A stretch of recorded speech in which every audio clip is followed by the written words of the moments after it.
Welcome to Paulson Stadium in Statesboro, Georgia on a Sun Belt Saturday night as the reigning Western Division champion Louisiana Ragin' Cajuns have come to town to take on the Georgia Southern Eagles. And good evening, I'm Matt Stewart, joined by Danny Wan. Danny, conference opener for both these teams. Louisiana 2-1, opened the season, lost to Texas, coming off their most complete performance, victory over Ohio 2 Thursday nights ago. Georgia Southern 1-2, looking to rebound from consecutive road losses. It's always an exciting time when Sun Belt Conference begins, and Georgia Southern is happy to have their quarterback, Justin Tomlin, returning last week against Arkansas.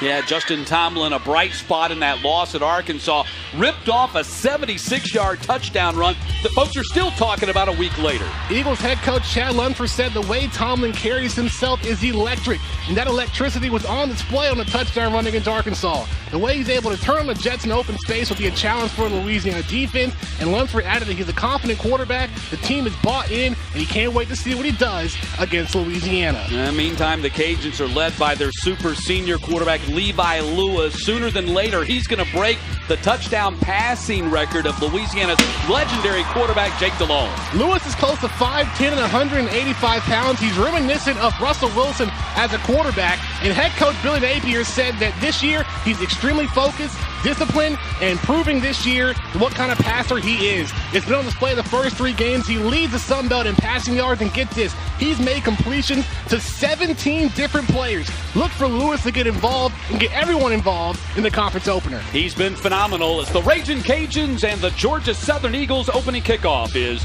coming up next.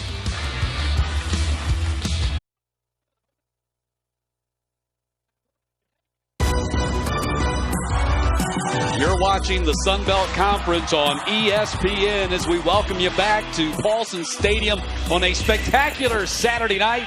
Ragin' Cajuns come to town and playing Georgia Southern in the conference opener for the 3rd time for these two teams. And the Eagles looking for their first win against Louisiana since 2017. Their head coach, Billy Napier, Sun Belt Coach of the Year 2 years ago. Now in his 4th season at 30-12, he's very familiar with the Georgia Southern program. He camped here as a kid 5 times growing up, and of course, a former quarterback of the Furman Paladins. And 2-0 this year against Georgia Southern in his career against Georgia Southern. And like you said, being a former quarterback for Furman, he has a lot of memories playing here in Paulson Stadium, understands that Georgia Southern was the mecca of college football back when he was a quarterback for Furman. Chad Lunsford going for his 29th victory in his 4th season.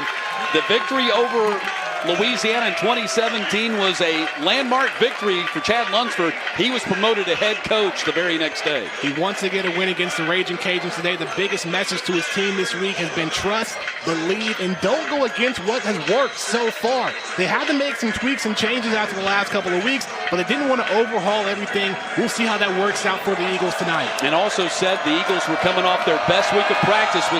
We'll see if that translates into success here today. And the opening kick is going to be downed in the end zone, and so the Ragin' Cajuns will bring it out to the 25-yard line, and they're led by their aforementioned quarterback, Levi Lewis, out of Baton Rouge, Louisiana. He's completed close to 67% of his passes, throwing for 266 yards per game. And I thought your comparison to Russell Wilson was quite apropos for this young man. Preseason second-team Sun Belt Conference selection, he went 21 for 29 with 212 yards, a touchdown, and a pick against Ohio. But as I said in the open, he's thrown to 17 different receivers in the first 3 games. He's going to open up the field today in the offense. It's absolutely phenomenal the way the Ragin' Cajuns spread the ball around. And they're going to go to the air on the very first play and throwing short of the receiver LeBlanc at the 40-yard line, incomplete to start the game.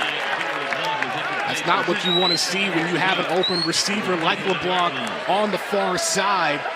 A little bit low, trying to come down and make the completion. But that's one you got to catch when you're in open space. You're not going to get too many freebies going forward. Lewis is 11-3 when he's thrown for at least 200 yards in a game. And he's done it 3 times this season. The Cajuns going 2-1. The one exception that lost to the Longhorns in the season opener. Lewis going to the air again, has lots of protection. Now being chased by Ellis. Keeps it alive and throws back across the middle, and it's broken up at the 42-yard line. Super play by the linebacker there, Robinson. the freshman getting a chance to start today. Head coach Billy Napier said that Lewis is able to bail them out of trouble with his feet, have plenty of time in the pocket. Great job by defensive lineman Justin Ellis for Georgia Southern, putting pressure on the outside. Was able to get it out in time, but great coverage by the linebacker. And how about the freshman Eldrick Robinson getting the start here in the 4th game of his career? 3rd down and 10. Again, a pocket for Lewis. Now he's flushed out of it, throwing on the run, complete in the middle of the field, and that'll be a 1st down for the Raging Cajuns as Lewis finds Kyron Lacey open in the middle. 8th reception on the year for Lacey, the true freshman, 6'2", 213 pounds. And once again, great job by the offensive line, giving Lewis the amount of time to get that ball out. Veteran offensive line for the Raging Cajuns. They've got over 100 career starts combined up there. Lewis going to run it for the first time. He's going to be dropped at the 49-yard line. Josue and Robinson in on that tackle for the Eagles. Pick up a 3 on the play. Louisiana averages 438 yards of offense, 280 through the air, close to 160 on the ground. That time, Lewis, a short game. Average of 31 points per game. They open with the loss to Texas 38-18, then a tighter than expected victory over Nicholls State before pummeling Ohio 49-14 on national television 2 Thursday nights ago. First run of the game by Chris Smith gets dropped in his tracks. Eldrick Robinson again, that's the 3rd time we've called the freshman's name on this opening series, and stopped from the line of scrimmage. Providing a huge impact on the defense to start. The Eagles run a 3-4. And with the inside linebacker being able to stay and wait, they blew up that play from the get-go. How interesting, the Eagles starting 2 true freshmen in the inside linebacker spot tonight, Eldrick Robinson and Michael Edwards. And Robinson's been in on 3 plays already. 3rd down and long.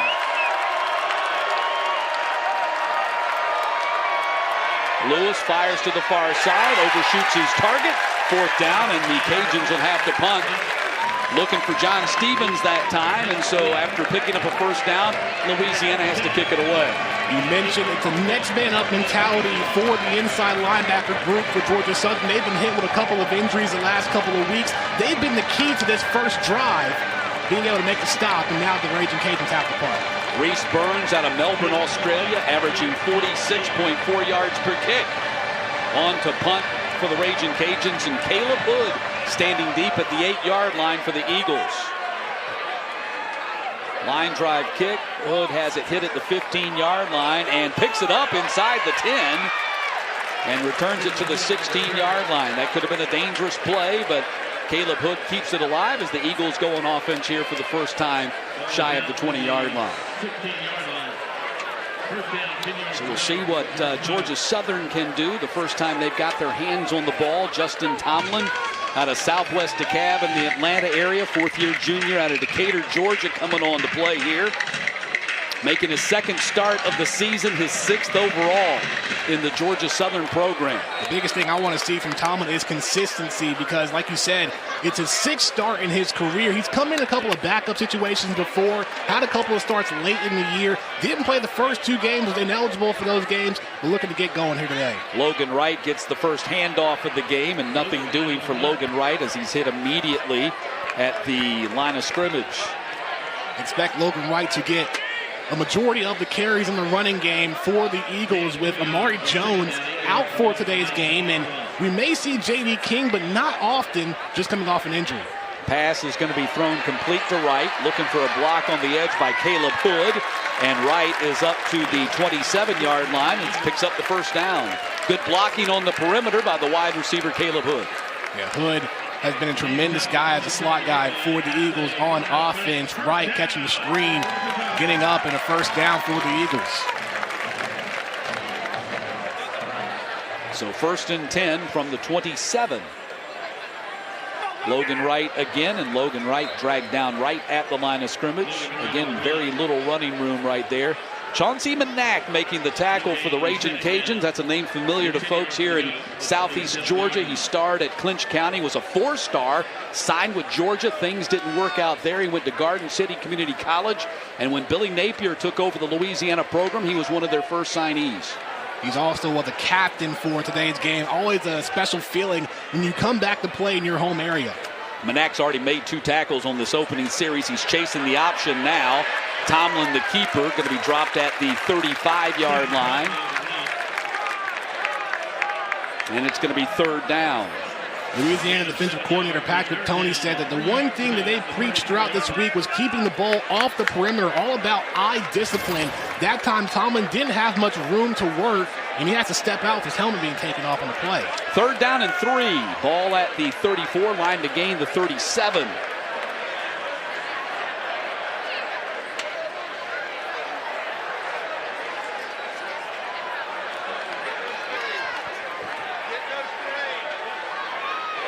Logan Wright, 1st down and more as he barrels out across the 40-yard line up to the 45. So 11-yard pickup for Logan Wright on 3rd down and 3. That's the second 3rd down conversion for the Eagles. On that play, we saw the freshman Cam Ransom come in and take over as quarterback. He got a good bit of playing time in the first 2 games against Gardner-Webb and Florida Atlantic. Offensive coordinator Doug Roos said that he has had the trust of the staff and players and going to get those number 2 reps from time to time, about 25 to 30% of the plays. Tomlin back in there. Play action. Going up top, got a man open out there, got tripped up, no flag thrown, almost intercepted by the Raging Cajuns, and the corner, Mekhi Garner, and the crowd boos as the wide receiver for the Eagles ended up on his back. Tomlin very lucky that didn't turn into an interception. Receiver Sam Kennerson, who just transferred to a receiver, was the former quarterback, but now moved to the receiver spot. Tripped up, being guarded by 2 defenders. That could have been dangerous. Yeah, interesting transition for Kennerson and also for Najee Thompson, who's moved over to the defensive side of the ball. Gerald Green getting his first carry of the ball game, picks up a couple of yards on 2nd down, going to bring up 3rd down and about 7. Louisiana running a 3-4, similar to Georgia Southern. Sometimes they'll drop into a nickel to have a guy called the star guy, the star back, a mix of an outside linebacker and a defensive back to help keep an eye on the running back in the option game. So 3rd down and 7. Eagles with 30 yards of offense here on this opening drive. Tomlin scrambling to his left, going to try to run for the sticks. There is a flag down out there. He picks up the 1st down at the 45, but we're going to have to check the penalty flag.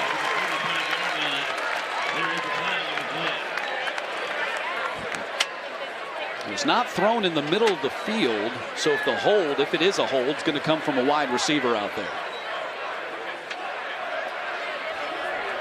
Offside. Defense. Number 10. In the neutral zone at the time of the snap. That penalty is declined. The result of play is 1st down. So the 3rd down that the Eagles have picked up since starting this drive way back at their 16-yard line. That's one mistake Andre Jones has to be upset about on the defensive side. They showed 5 up front in the middle, but there was plenty of space on the outside for Tomlin to run and get the 1st down. So 1st and 10 from the 45. Nice opening drive here for the Eagles is developing. Tomlin being chased. Scrambles beyond the line of scrimmage, steps out of bounds after a 5-yard pickup.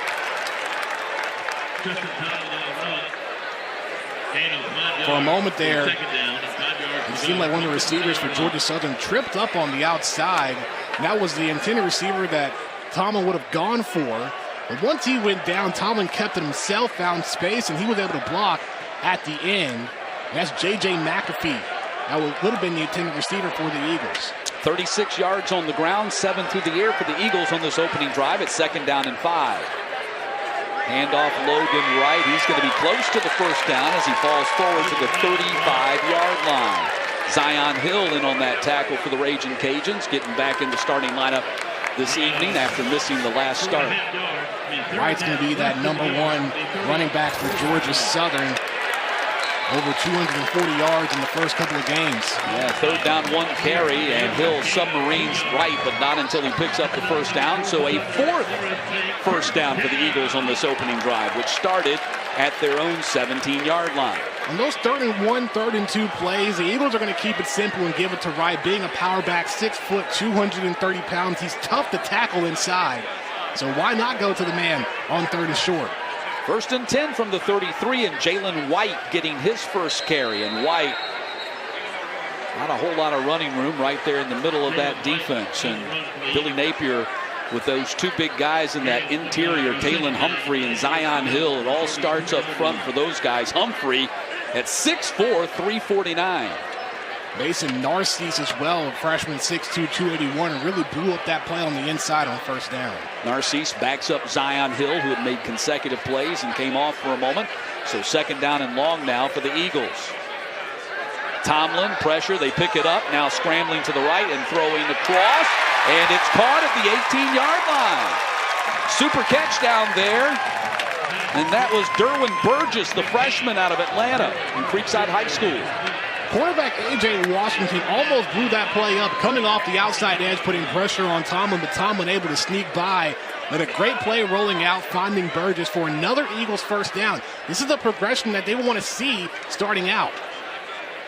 It looks like they must have ruled it incomplete. They bring it back to the 32-yard line. Third down and 9 now. Looked like he had caught it. Apparently not. Tomlin fires in the middle. That is a catch by Kennerson, and that is a first down to the 15-yard line. Kennerson has the speed and the ability. He was able to work on things as a receiver, being moved to the wide receiver position, and the Eagles continuing to move the sticks. Yeah, Chad Lunsford told us that Kennerson's just too talented not to have on the field. The only obstacle for him right now is getting in wide receiver shape. Looks good right now, though. First and 10. That's Hood in motion. Handoff instead, right up the middle. Gerald Green, pardon me, inside the 10-yard line down to the 8. Got 7 on the play. With Jones out and King limited, Gerald Green and Jalen White are going to see a good amount of action on the field throughout this game tonight. Green last week against Arkansas had 8 carries for 20 yards, gets his first touch on the first down run. 21 yards rushing for Wright, 20 for Tomlin, 9 for Green, and White has 1 carry as well. Green going to get it again, trying to bounce outside, goes to the sticks and gets the touchdown. Touchdown, Georgia Southern. Gerald Green with his second rushing touchdown of the season puts Georgia Southern on top. His first was against Gardner-Webb in the home opener, and he was not going to be denied in the end zone. This time, bouncing on the outside, breaking off 2 tackles, and great blocking by McAfee to get inside the end zone for a touchdown. Great vision to find the pylon. Now they have not got the kicker set up just yet. Now Beck going to get down in his crouch for Rayner to attempt the PAT.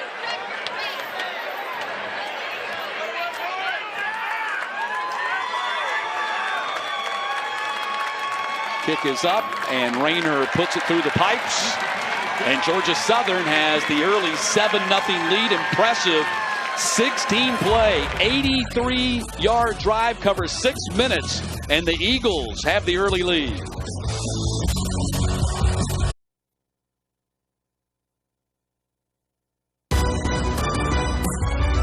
Georgia Southern jumps out to a 7-0 lead. Danny, how about the keys to victory? Well, we've already saw it in the first series for Georgia Southern, limiting pre-snap penalty. That was a clean first series for Louisiana. We saw the offsides call earlier in the Eagles series on offense, so trying to eliminate the mental errors and finding balance in the run and pass game will be key for the Raging Cajuns. Lewis was more pass-heavy that first series for Louisiana. We'll see how they change things up in the second series. Brent Williams kicking off for the Eagles. Booms it towards the end zone. Going to be fielded at the 2-yard line by Smith. Smith, an All-American kick returner for the Raging Cajuns, takes it back to the 26-yard line, and that's where Louisiana will go on offense for the second time today. Georgia Southern just 9 points total in the first quarter, their first 3 games of the season. Very impressive opening drive. It's going to be interesting to see how they are able to remain consistent throughout the game. We'll have more on that when we get to the second half. But a great start for Georgia Southern. They don't want to let up here, now working on defense.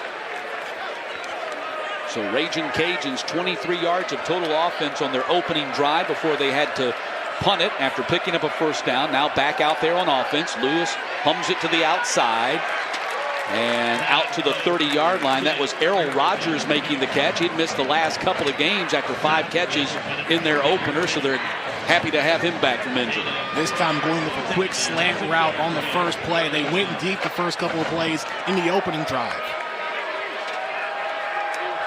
2nd down and 6. Running some option here to the near side, and Lewis picks up the first down as he hops over a defender, bounces off another, and takes it out beyond the 40-yard line to the 43. But there is a flag down at the 32-yard line, and this one might be coming back. So great blocking by the O-line for Louisiana. I was keeping an eye on Shane Vallow, the center. Run, holding, offense, number 64. 10-yard that was Vallow, so that's why he did such a good job. That explains it right there. You can't do that. Cheating. It looked too good to be true. Yeah. I knew something was up. Here you go right here, right side of your screen. The block on Robinson. You can't have your right hand on your jersey like that after Lewis gets by. You have to let go once the quarterback gets through. And it got locked up on Robinson, and again, the freshman out there. 2 freshmen in the starting lineup, an inside linebacker tonight for the Eagles, as they've shaken some things up on the defensive side of the ball. Todd Bradley Glenn out for the season. Marquez Watson Trent started out well, out for the year as well. It's next man up in the inside linebacker position. So Lewis with a pocket, going to fire it underneath to Bailey, the running back. Imani Bailey tackled from behind at the 30-yard line, or about the 29.5. But interesting that they go with the freshman, Eldrick Robinson, Michael Edwards. So at least for today, beating out the transfers, Kevon Glenn and Kadri Jackson for the starting spots tonight. As Chad Lunsford said, they had a great week of practice, and that could be why a bunch of extra players being able to step up and show that they can go out there and make an impact. 3rd down and 7.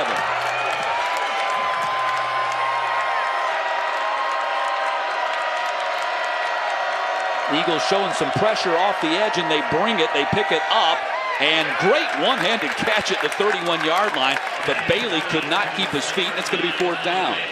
Bailey showed flashes of success last year. He played 5 games in the 2020 season.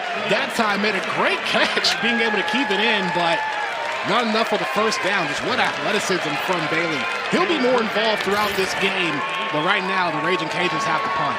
So another victory for the Eagles on defense, and a defense that, quite frankly, has had a tough start to the season, giving up over 524 yards per game and 36 points per game.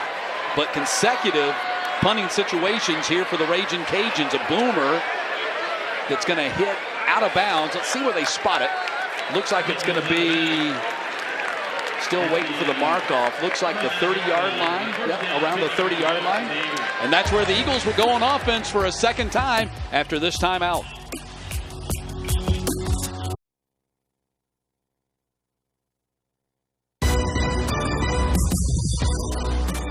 $363 days ago in Lafayette, heartbreak for the Georgia Southern Eagles as Nate Snyder booted a 53-yard field goal to give the Raging Cajuns a last-second 20-18 victory. Prior to that field goal, he had missed a 34-yarder, so there were some struggles and wondering if he was going to knock that one down, but found it with open space, and another close victory for the Raging Cajuns. They would go to be 10-1 in the 2020 season.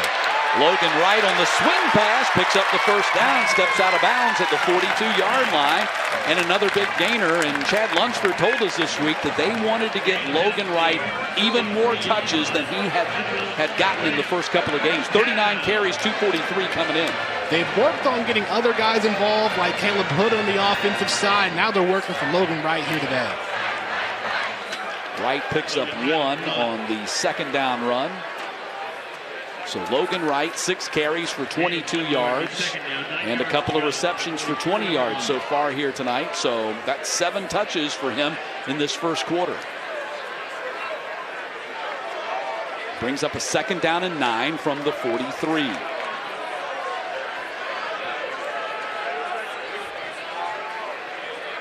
Bo Johnson in motion behind the line of scrimmage. Keeper for Tomlin. He's going to be thrown for a big loss back at the 47-yard line. They didn't get a hat on Lorenzo McCaskill, their leading tackler from the linebacker spot, and that's a big TFL. 23 tackles on the year, make it 24 on this play. You see him open space on the left side of your screen, and Johnson didn't get there in time to make a block. Wide open for McCaskill to come and get a tackle for loss. So third down now and long at the 40, make that the 37-yard line. The 9 to gain is the 47, the other one. And Tomlin scrambling. He's going to go down again. Barely got back to the line of scrimmage before being dropped. And it's going to be fourth down by Andre Jones making the tackle right there. So that big loss after picking up a first down, that big loss on the second down play forces Georgia Southern into their first punting situation of the day as Anthony Beck comes on. Louisiana defense starting to wake up on that drive. First, it was McCaskill with the tackle for loss, and now Andre Jones able to work his way off the offensive line and tackle Tomlin. Beck punted 10 times last week against Arkansas, 48-yard average, and he bombs that one out of there. That's just a missile shot back to the 10-yard line as Guerra fields it coming to the near side. And he'll go down at the 15, a long run to pick up 5 yards as the Raging Cajuns get ready to head out for the third time. But first, we'll step aside for this timeout.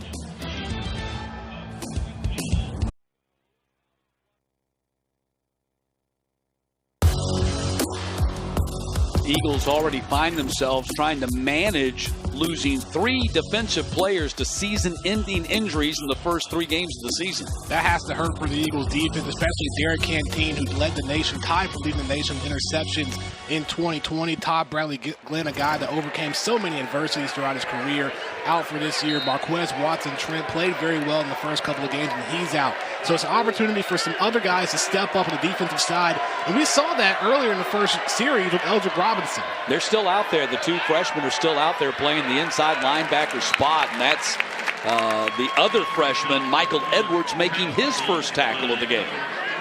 That was just the second rushing attempt by a running back in this game right here. That's the Sun Belt Offensive Player of the Week, Montrell Johnson, getting the carry.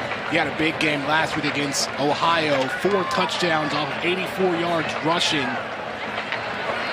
Raging Cajuns willing to balance out the passing and running game, trying to get that run game going as the first quarter under a minute and a half left. Second down and 7. Lewis going to quick fire out here. That is complete at the 25-yard line and close to a first down. LeBlanc making the catch. We'll see where they spot it, but I think he picked up the first. It would be just the second first down for the Raging Cajuns here in the opening quarter. I'll tell you what, look at that center before Lewis made the pass. Edwards went untouched up the middle. These rookie inside linebackers are really putting pressure on Lewis throughout the first quarter. Yeah, they're playing inspired football right now. Timeout while they set the chains, I believe. Now they'll step in and get things going again with 63 seconds to play in the opening quarter. Now the back judge steps up.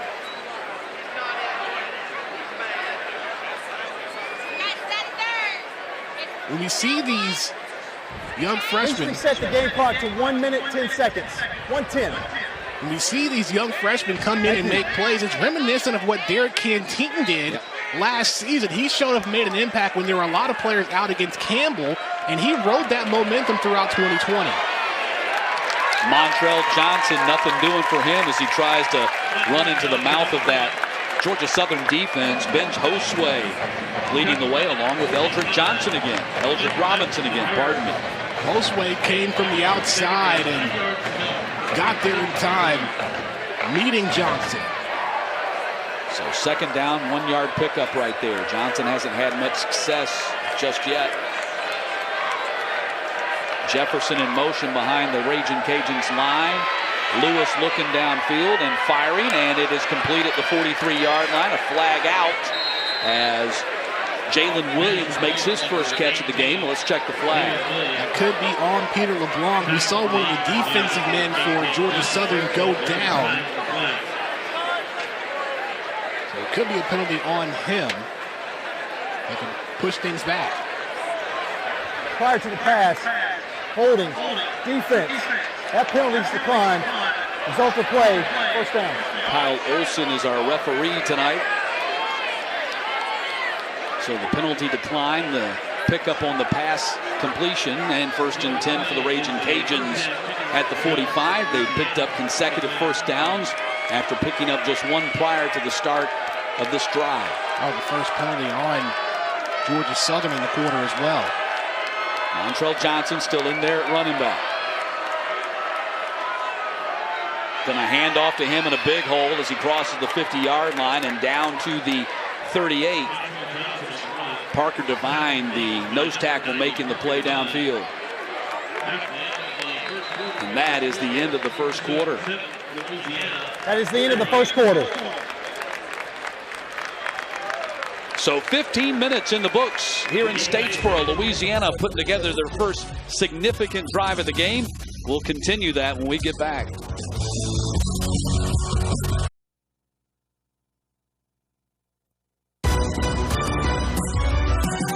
Start of the second quarter, Georgia Southern leading Louisiana 7-0. Montrell Johnson, they feel like he might be the next in a great long line of NFL running backs coming out of Louisiana. Head coach Billy Napier compared him to Trey Regas, a former running back who's currently with the Las Vegas Raiders. And get this, he said that he's just like Regas, but with more quickness and elusiveness. Who knows what he's able to do later on this year.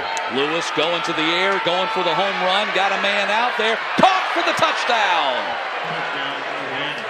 Lewis lays it out there, and big Michael Jefferson runs under it for the Cajuns' first score of the night.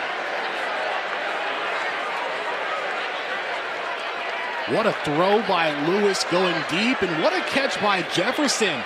That ball was thrown deep downfield, and that's just Jefferson sticking with it the entire way through multiple defenders.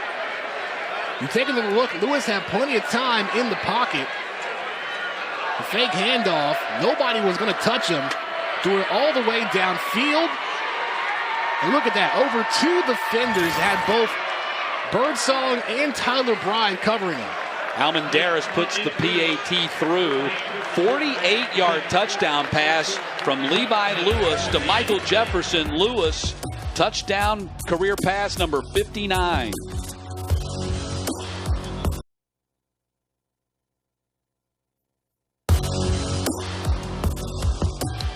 Louisiana ties it up on the touchdown pass by Levi Lewis. Billy Napier really felt like first 2 weeks of the season, Cajuns didn't play up to their standard, but felt a sense of urgency with this team coming into conference play. One of those keys were how they got things done in the line of scrimmage on offense. And throughout the first quarter and some change, we've seen great protection of Levi Lewis from the offensive line. And he was on display on that deep 48-yard touchdown pass to Michael Jefferson. They gave up 6 quarterback sacks their first 3 weeks of the season, but you're right. They have had a very clean pocket for Levi Lewis. Very evident on that 48-yard touchdown pass. Snyder kicks it towards the corner. Thompson's going to field it in the end zone. And so the Eagles will bring it out to the 25-yard line, now in a tie ball game. And see how Georgia Southern comes back out and answers after the Louisiana touchdown. That was a shot for the Raging Cajuns to get things going, because the Eagles had control throughout the first quarter on offense. 90 yards of offense for the Eagles in that first quarter, 37 through the air, 53 on the ground. And they picked up 7 first downs in that first quarter as well, to only 3 for the Raging Cajuns. But here we are after a score on the very first play of the second quarter, tied at 7. Justin Tomlin, 3 of 5 passing, 37 yards, 5 carries for 12 yards in that first quarter. Going to run some option, pitches it to Jalen White, bad pitch. He had to get down on his knees to cover the ball on the hop as he's down at the 17-yard line.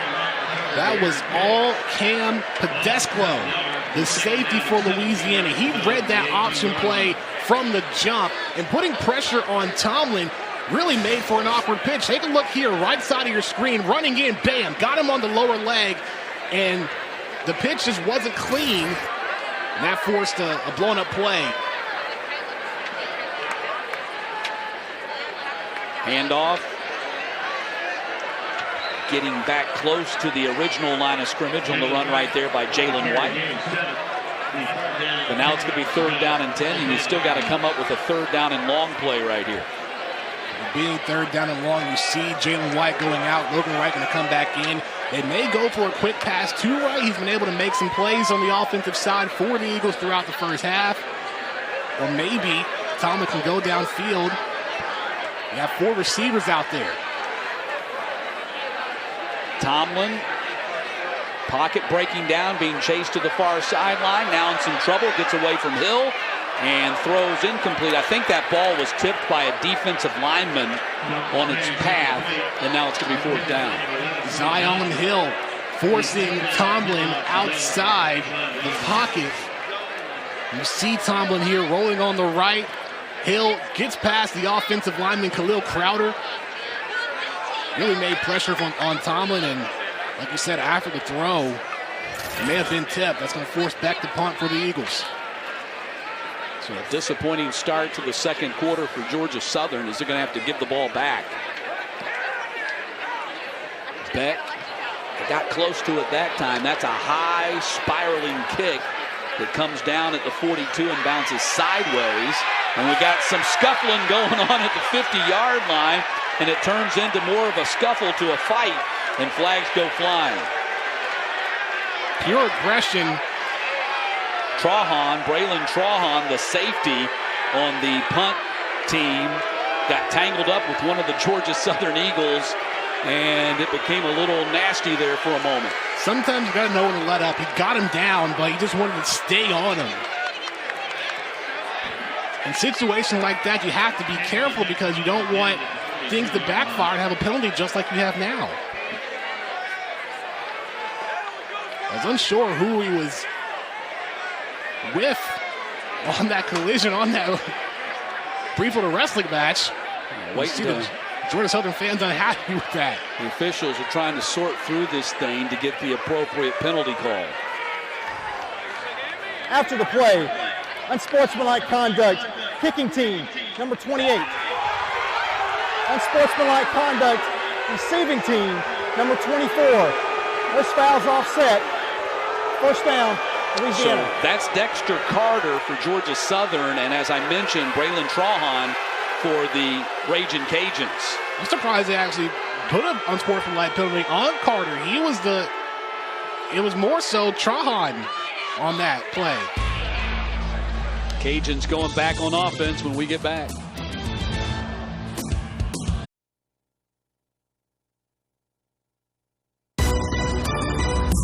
Watch the replay here. You see 28 Dexter Carter for the Georgia Southern Eagles, and then Braylon Trahan basically just on top of him, almost throwing punches.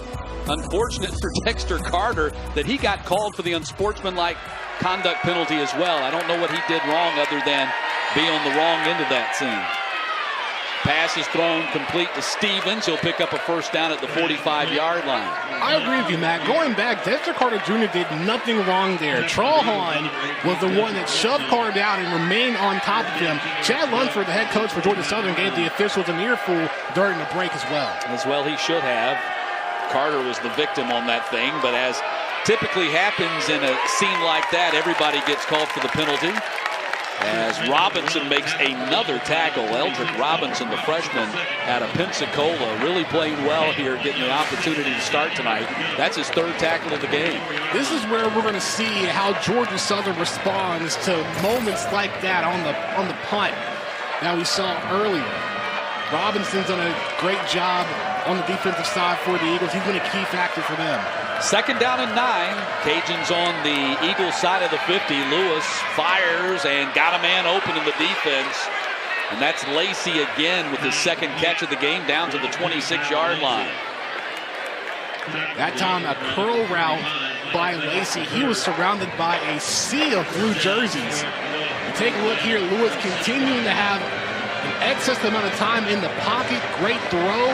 You see 1, 2, 3, 4 jerseys surrounding Lacey.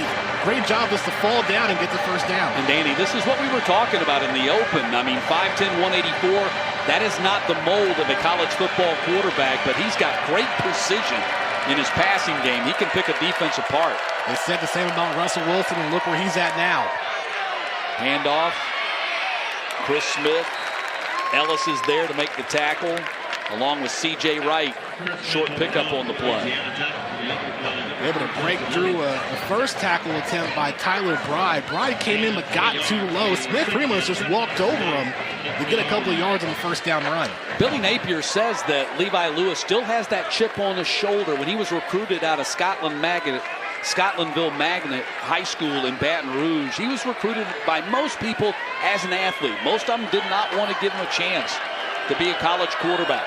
He said it was the definition of a chip on his shoulder, and he's definitely excelled throughout the first couple of games this year and all throughout his career.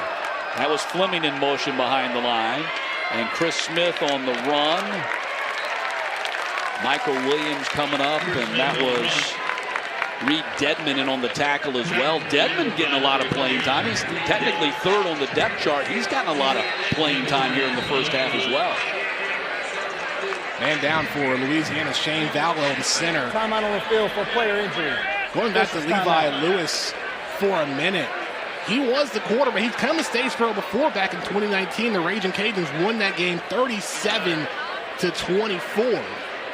And in that game, Levi Lewis went 11 for 18, 165 yards and a touchdown. Here you see the moment when Vallow went down. Just C.J. Wright rolled on top of his legs, and he'll get checked out, and we'll step aside here on ESPN+.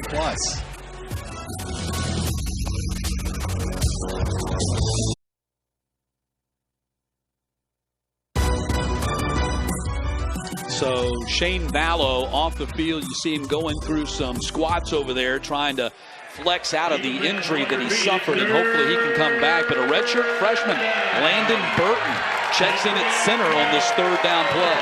He's only played in 2 games in the 2 previous seasons, so we'll see how he's able to handle this big Georgia Southern defensive line. Chris Smith down to the 16-yard line. He is close to the first down. Robinson again in on that play. And let's see where they spot it. Looks like it's going to be a little bit short. 4th down and 1 to go. Louisiana's going to go for it, and I say why not? They're 6 for 7 on 4th down conversions in 3 games. Lewis may keep it himself with his feet, or he might hand it off to Smith. Lewis gets up under center. And the Eagles, I think, jumped off sides. Chance Justin Birdsong jumped off sides. I think Gavin Offside. Adcock. Defense, number 57. Yeah, Gavin Adcock was the guy that jumped off sides. 5-yard penalty results in a first down. Well, that play right when Lewis ran up behind center. That may have caught Adcock off guard. Take another look. Yeah, right underneath. And you see the linebacker inside telling his D lineman to shift right. And on that shift, he may have heard go by mistake, and costly when you're trying to make a stop in the red zone. So 1st and 10 for the Raging Cajuns. Ball at the 12, trying to take the lead for the first time in this game.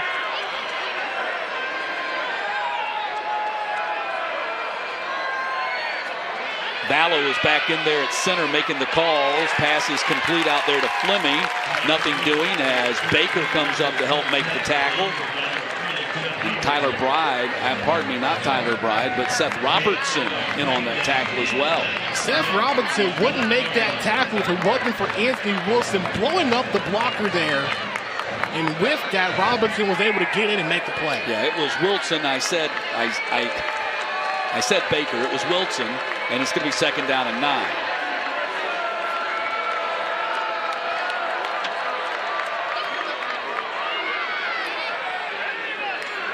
Right in the middle down to the 6-yard line on the surge.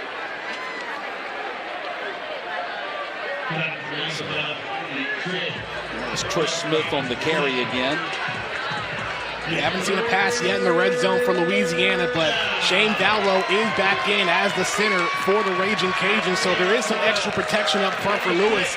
Lewis could roll out. It's 3rd down and 4. Might do a rollout. You have 2 receivers on your left. They may try to break inside on a slant route. Line to gain is the 2.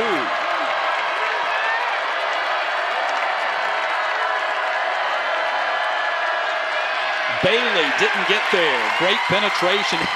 Stop me if you've heard this before. Eldrick Robinson hitting behind the line of scrimmage. And it's going to be fourth down. By the end of the night, Robinson may have earned himself a starting position. Another lineman down on the field for Louisiana. This time it's the left tackle, Carlos Rubio. They just got him back from injury last week. I mean, Eldrick Robinson has been absolutely phenomenal here in his first career start. He's got 6 tackles in the first half. And that's a second offensive lineman that's gone down on this series. We saw Vallow go down, come back in, and now Rubio, as you pointed out, missed early in the season because of injury, and they just got him back for the Ohio game.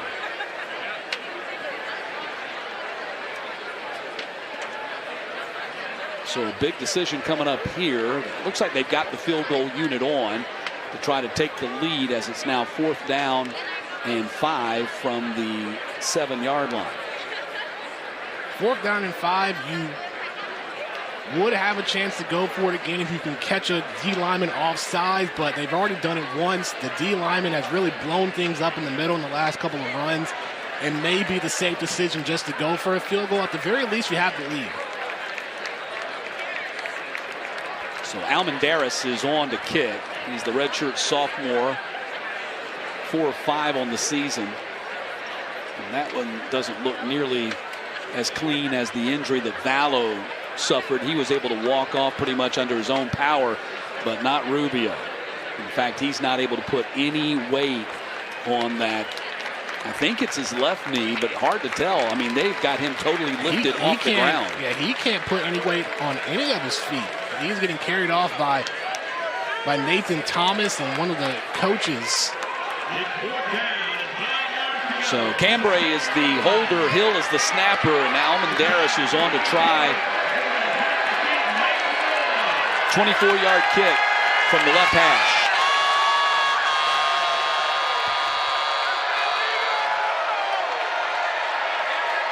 Snap back to Cambry. He puts it down, and the kick is up, and the kick is good. And Louisiana has their first lead of the ball game. 24-yard kick by Almendaris makes it 10-7.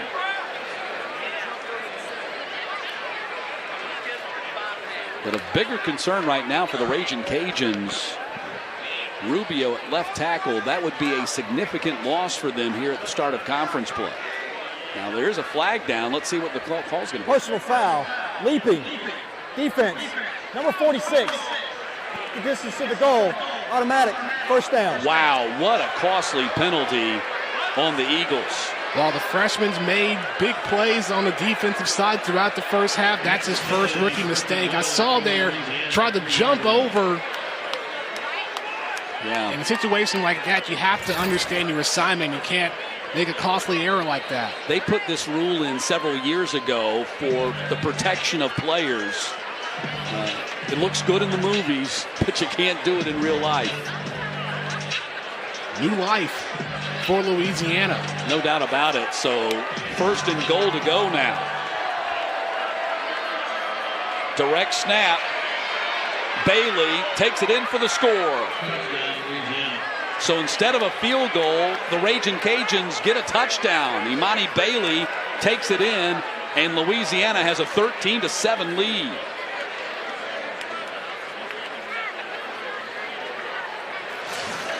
It was a direct snap to Bailey, ran to the outside. Great blocking by the O-lineman, and the rest of that was all Bailey. 3-yard touchdown run for Bailey. Now Almendaris is on for the PAT.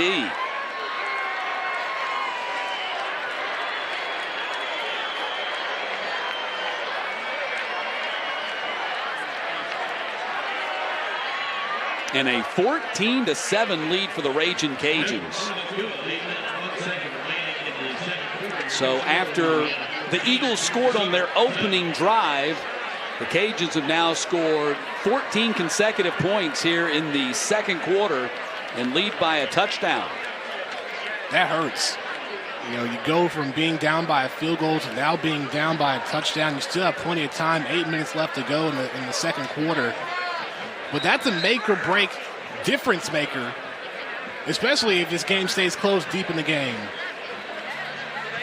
So 86 yards for Georgia Southern on their opening drive. They've had 4 yards since in this game.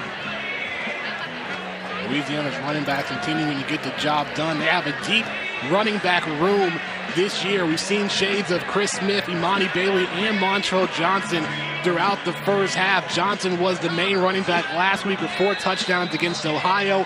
Bailey, his first touchdown on the season, and first touchdown tonight for the Raging Cajuns. Second to least. And you saw Elijah Mitchell and Trey Regis, the guys that they're replacing, playing in the National Football League as rookies. Mitchell now with the San Francisco 49ers. And Thompson will take a knee in the end zone, and the Eagles will bring it out to the 25-yard line. Now they got to try to get something going. Like I said, very sharp on their opening drive, but they have not been able to produce much since then, Danny. It's also been quite an amount of time on the sideline, so looking to warm back up and get things ready. We'll see how the Eagles respond after a Louisiana drive that was plagued by a lot of Georgia Southern errors. So 1st and 10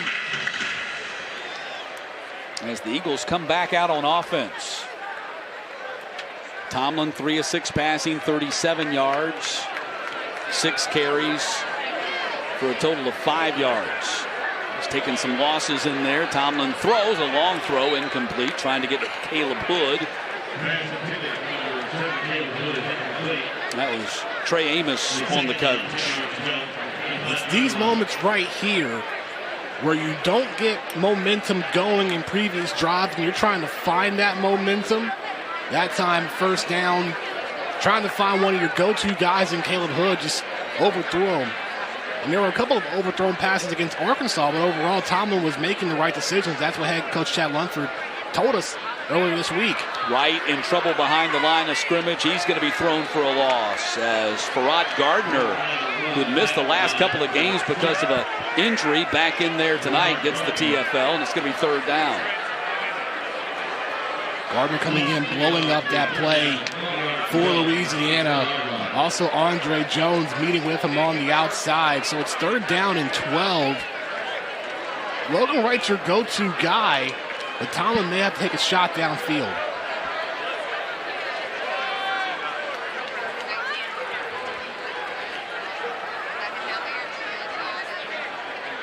Tomlin steps up. He's in trouble, and he's going to go down. Gardner again in there on the play. Tomlin had nowhere to go. He tried to go inside, but it collapsed on him, trying to get to the line of scrimmage, and a 3-and-out. Eagles going to have to punt. Farrod Gardner, a 7th-year senior out of Dayton, Ohio. Now Beck on the punt again, standing back at his 6-yard line. And since that opening drive, the Eagles have produced 1 yard of offense. Sky kick's going to come down at the 28. Nothing doing as the Eagles were down there. Robertson there to help make that tackle on the return, or attempted return, by Garrett. Cajuns go back on offense and leading by a touchdown.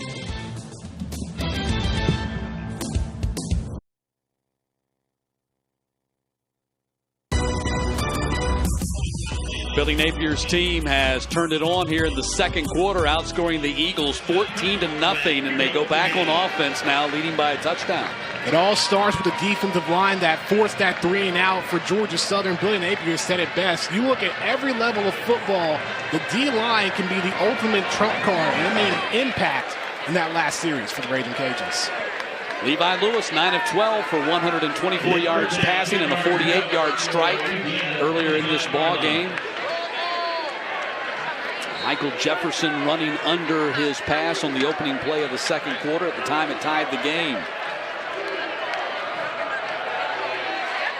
And Montrell Johnson back in there and moving the pile as he picks up a first down at the 36-yard line with an 11-yard run. Big 5'11", 210-pound freshman out of New Orleans. Billy Napier said they knew they had something special there when his players tried to tackle him in practice. Yeah, and along with that, I just love when offensive linemen always want to contribute to the run game. Osiris Torrance at the end of that run trying to carry Johnson through for a couple of extra yards, and it worked out. 9 first downs now for the Raging Cajuns. Montrell Johnson again. Johnson picks up another solid 7 yards right there as the Raging Cajuns starting to get the run game cranked up. Right now, the defense at a standstill for Georgia Southern. The same with the offense. They're really able to be effective. Great block on the outside, left side of your screen by the tight end, Johnny Lumpkin. Able to give Johnson some extra room to work. 5 carries, 29 yards for Johnson now. 2nd down and 3. Lewis going up top. Got Stevens out there. Jump ball, can't come up with it. Broken up by Tyler Bride. Eagles head coach Chad Lunford talked about the mentality of Tyler Bride stepping in when Derek Canteen went down with an injury out for the season. Deep ball throw by Lewis, one-on-one coverage out there for Stevens, and Bride just gets in the way, forcing an incompletion. That's a tremendous job by the 5'10 Bride trying to match up the 6'5 Stevens. Transfer from TCU. Scott Sloan, defensive coordinator, said that he's not a 6'6 guy, but he'll show up and put pressure on the quarterback in various ways. 3rd down. LeBlanc in motion. Handoff Johnson, and going to be close to the 1st down. Josue came in from his linebacker spot to submarine him, but he might have the 1st down at the 46. I'm not sure. I don't think he got it. At the very end, Josue came in, and with that leaping attempt by Johnson, it looked like he was short just a couple of inches, and they're going to mark it 4th and inches. Here's another look up the middle of your screen. Great footwork by Johnson, and Josue right there, a 1st down saving tackle. They're going to actually do an old-fashioned measurement here. You don't see those very often anymore. A situation like this, under 5 minutes to go in the half. Raging Cajuns trying to go for one more score before the half.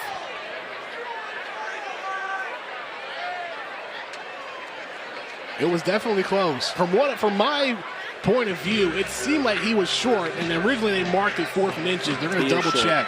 He's short by a couple of inches. I'm guessing the Raging Cajuns going to go for this one. Well, they were able to get a man to jump offside the last time they went for it on 4th down and 1. Even though that resulted in a 1st down, there's still 6 of 7 in 4th down conversions. I say go for it, keep the momentum going. They have Georgia Southern at a good spot right now.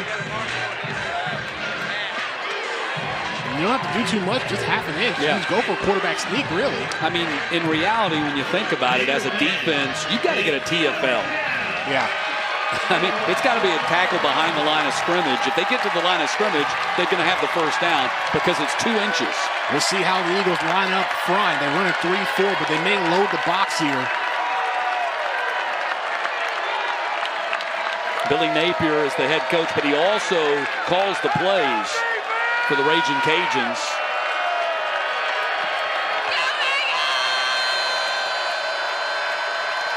Johnson takes a direct snap, and he didn't get it. They got the TFL.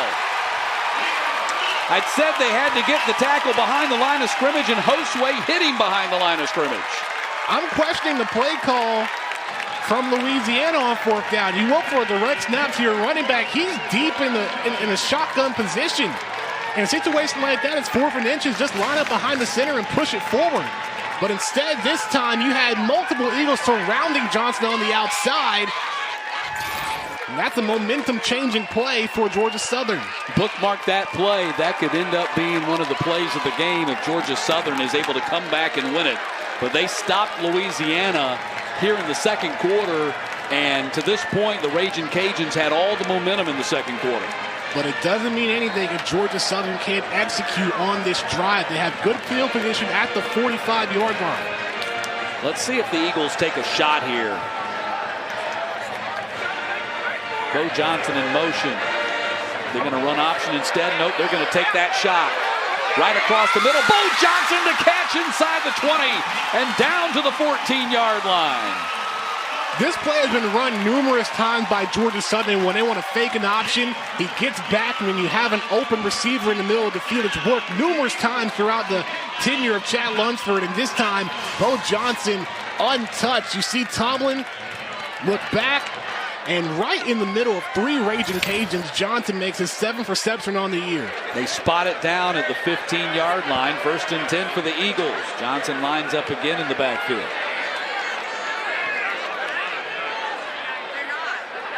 Hand off to Green. And Green tackled by Gardner after a couple of yards on the play.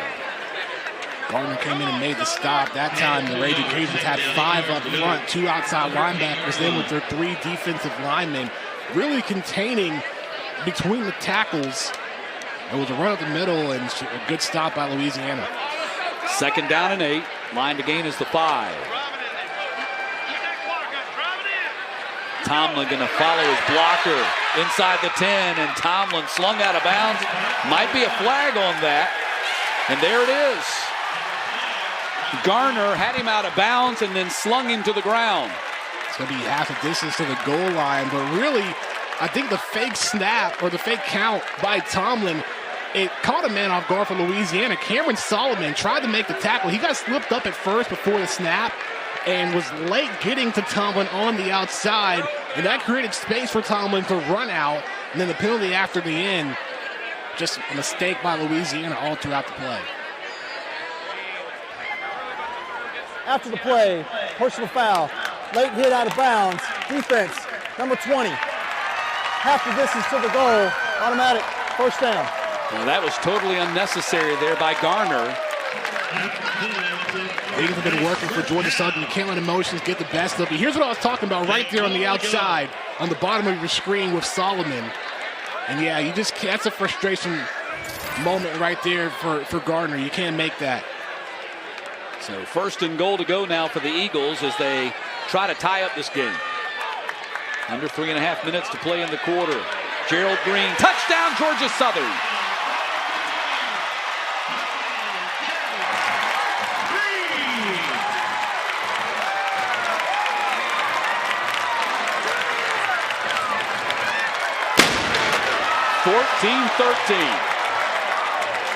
Green continues to be a force in the Eagles' red zone offense. Great blocking up front by the O-line, and Green breaking the tackle at the end. 2nd rushing touchdown of the night for Gerald Green, and now the Eagles await the PAT. Let's see if they go for 2 here. Now they bring the kicker into play. Keep it simple. I understand you want to go into the locker room with a lead, but just go for the PAT. And then your defense has to come back out and make a big stop because the Eagles blocked. Oh, no. And Louisiana will maintain the lead. Didn't look like Rayner just got a lot of trajectory or height on that kick. Well, I'll have to eat my own words there for a moment. He just didn't get the ball up quick enough. Yeah, didn't get it up, and that was off and deflected on the hands of Zion Hill, the defensive lineman. I mean, Hill did jump, but you just got to get under that thing on that short kick and pop that thing up. You're not really, it's not really a distant kick. It's just pop it through the uprights, and they just simply did not get it high enough. So 14-13, so now Georgia Southern still playing from behind. Along with that, we just found out from Louisiana, left tackle Carlos Rubio is not going to return in this game. So that's a big blow to the O-line for the Raging Cajuns. They just got him back, and now they're going to have to be without him for the duration of the game. Yeah, I mean, you could tell that injury for Rubio was going to be significant because he could not put any weight on either leg. They basically carried him off the field.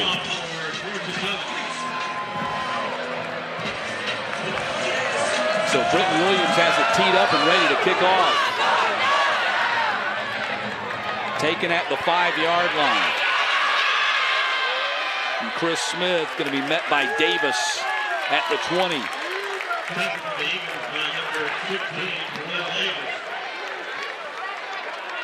So that's where the Raging Cajuns go back on offense with 3:13 to play here in the first half. They may stay away from the left side of the field with Rubio out. Nathan Thomas would take over as left tackle. Well, maybe not. What they did when Rubio was out earlier, they moved Marks over from left guard to left tackle and promoted Gilly at the left guard position to the starting guard position. That's right. And that's exactly what they're doing right here. They've just moved Marks to the outside at left tackle, and Gilly steps up and takes over at left guard. That's right. Billy Napier talked with us about having to do that in previous situations. Lewis fires, low throw, and that's going to be incomplete, I believe. And it is. They've had this game plan before with Rubio out, so you're absolutely right, Matt. That's what they're going to do. So it's worked before. Let's see if it holds up with this final 3:09. So second down and 10, ball at the 21-yard line. Looks like they've got the transfers in there at the inside linebacker spot now. Kadri Jackson and Kevon Glenn in there after the starts by Eldrick Robinson and Michael Edwards. And both of them played really well, especially Robinson in the first half. Quick fire out here. That's complete. And Dante Fleming with the catch. And let's see where they spot it. Going to be close to the first down. Eagles defensive coordinator Scott Sloan talked with us about the transfers. Just because they come from Power 5 schools doesn't mean they played a lot. This is the most playing time they've had all season long. So, yes, they are, in some terms, veterans. So you're going to go with your more experienced guys here late in the first half. Raging Cajuns are only 1 of 6 on third down conversions in this game. This is 3rd and 3. They haven't been great this season either, 38%. Lewis on the keeper, however, and he dives forward to the 32 and picks up the first down. That's all you needed right there. Anthony Wilson making the tackle, but Lewis leaps over for the first down. There you see, running towards his left side. They went for the fake reverse. Lewis has been known to get the Raging Cajuns out of situations with his feet and does that for the first down. 1st and 10 from the 32. Chris Smith finds a hole up across the 40 and dragging the defender across to the 46. That was Birdsong getting the ride, and it's a first down for the Raging Cajuns. They're quickly back up to the line with 2 minutes to play in the quarter.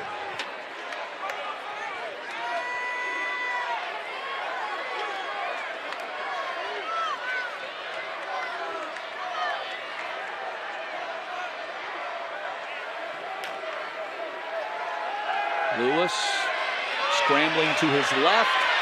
Got a man out there, Smith, to block for him. Going to take it, and Eldrick Robinson back in the ball game. Tackles him out of bounds at the 50-yard line. I continue to stay impressed by how much time Lewis has in the pocket. That time he broke out towards his left, and he still had plenty of time. It was almost like he was going to dump it off to his running back, but decided to keep it at the very end, getting 4 yards. Second down and 6, ball at the 50-yard line. 1:39. All 3 timeouts remaining for the Raging Cajuns. It's Johnson, the tight end, who went in motion to the far side. Lewis looking that way, and then the drag route right across the middle is dropped. Devin Pauly, redshirt sophomore without a catch on the season, still doesn't have a catch this year. We haven't seen many drops since the first quarter. In a situation like this, you're running a 2-minute drill. You have to catch that. He's going to stay out there. He may have a chance to make up for that mistake. 3rd down and 6 from the 50. Eagles have all 3 of their timeouts remaining as well.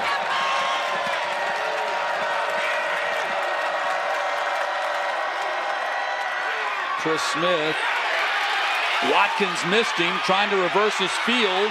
Bride missed him, and now Hostway gets him back at the 40-yard line. Let's see if the Eagles call a quick timeout. And they will, I think. They called a timeout because they want to get the ball back with some time to do something with it. I agree. The momentum has shifted to Georgia Southern. You see Smith shifting to the opposite side of the field. Nowhere to go. Lewis trying to get a block on Bride. But you see there at the end, Smith lost his footing, had nowhere to go. How about another huge defensive play by Benz Josue. That's his 5th tackle of the game and his 2nd tackle for loss. And now the Eagles, as I mentioned, did call a timeout. That leaves them with 2 remaining to keep the Raging Cajuns from milking the clock on out here. And so Georgia Southern's going to get the ball back. Should have fairly decent field position and some time to try to at least work into field goal range. Minute 24, 2 timeouts, and you get the ball to start the second half. The Eagles need to go on a good drive downfield. A field goal will at least put you ahead, or you can go for the touchdown. Either way, you have to at least get in field goal range. Yeah, I think you're definitely thinking, let's at least get a field goal here, try to get that point pack that we had blocked and get the lead. So we're still circling that moment, that blocked field goal, or PAT attempt, I should say. Yep. And that's going to be the difference maker. Well, it's going to mean at some point you're going to have to chase after and get the 2-point conversion in all likelihood. So Burns on to punt, a line drive kick. Hood should be able to return this when he takes it at the 16. Hood splits a couple of defenders and gets about a 10-yard return on the play. And that's where the Eagles will go back on offense. And again, the players have to be separated on the special teams. Yeah, very careful there. This time, Jalen Johnson was trying to get on Dexter Carter, but Carter, as he went down, his hands went up. He is not going to get called for unsportsmanlike conduct again. He shouldn't have been called for it the first time because he was clearly defending himself. That's a smart veteran play.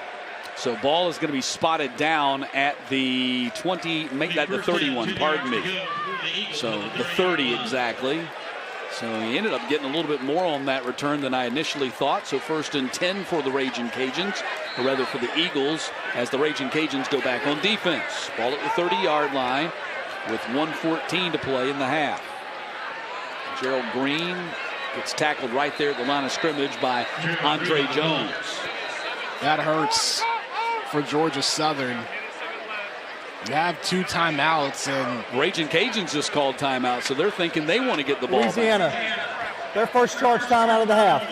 I can understand it. Please reset the game clock to 1-0. 1-10, I think that's a situation where your mindset as a coaching staff is, if we get a negative play or a no-game play on the very first snap, let's use a timeout here. Well, they have 3 timeouts. If you make 3 consecutive stops, you burn all your timeouts, but you're at least going to get the ball back with whatever time remaining. And we know that Levi Lewis can throw it deep downfield. He threw a 48-yard touchdown pass in the first quarter. I'm sorry, in the beginning of the second quarter. Yeah, first play of the second quarter, the touchdown pass going to Michael Jefferson. Coach Billy Napier, very familiar with Paulson Stadium.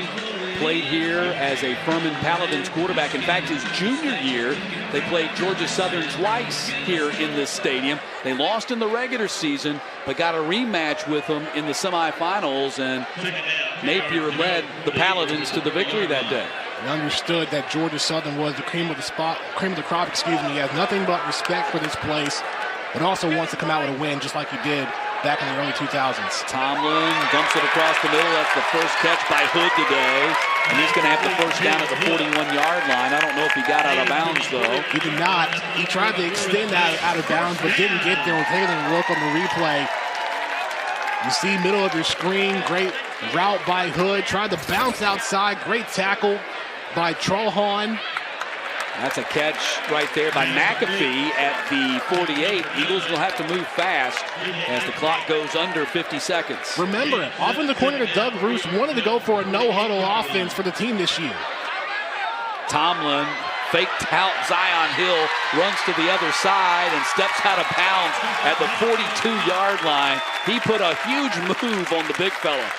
Had him leaning as Tomlin reversed and went to the outside. Plenty of space, and that's just smart decision-making, getting the first down and then getting out of bounds.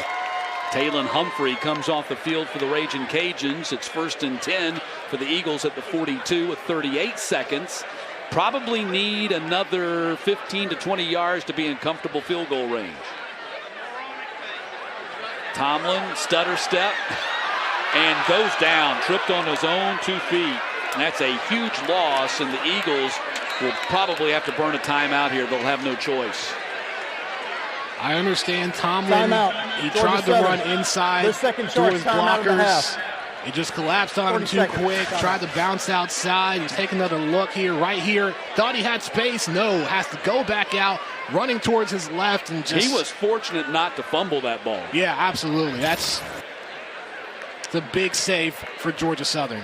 That's the second time that they've gotten away without giving up possession. Yeah, he was very fortunate not to drop that ball as the ball actually, I think, hit the ground. He used the ball to keep his balance, at least for a second.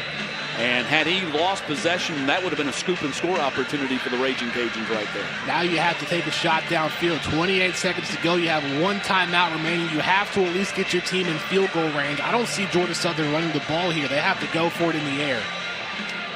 Yeah, and they have no timeout. Well, what? They have one timeout remaining? They have one, but you want to save that if you get in field goal range, just in case. Yeah, well, if you don't have that timeout, then you don't have the middle of the field to work with. So they keep that one timeout there.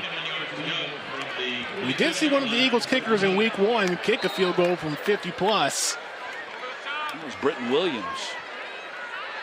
But you want to risk it. Right up the middle, Tomlin follows Logan Wright in the hole and all the way down to the 35-yard line. Ball went out at the very end. Let's see if the Eagles hung on to it. Yeah, the Cajuns were going for a strip opportunity right there and might have actually pried it loose from him, but the clock is still running. They either got to spike it. Oh, that's a false start, right tackle. And that's going to run out the clock. Caleb Kelly just... No, they got the timeout. They got the timeout. Uh-oh. So that's... To the foul. Georgia Southern called their final timeout of the half. That's huge. Because 40-second timeout. That would have been a runoff on that penalty, and the half would have been over. Now you have to go for a field goal. They're going to keep the clock at 3 seconds. And this will be a 52-yard attempt. Rayner's got a career long of 47. That was against App here in this stadium back in December. And Britton Williams, of course, kicked a 49 against Gardner-Webb in the season opener. This would be 52, so it would be a career long for either kicker. Rayner's the guy that's out there. It was a 49-yarder by Williams. He went 3 for 3 in week 1. He was named Sun Belt Conference Special Teams Player of the Week. You can't go wrong with either guy. The freshman really showed up in his first game of his collegiate career. But Rayner's back, and they're going to go with Rayner on the field goal. So this is 52 yards, and it's from the left hash. Beck is the holder. Langston is the snapper.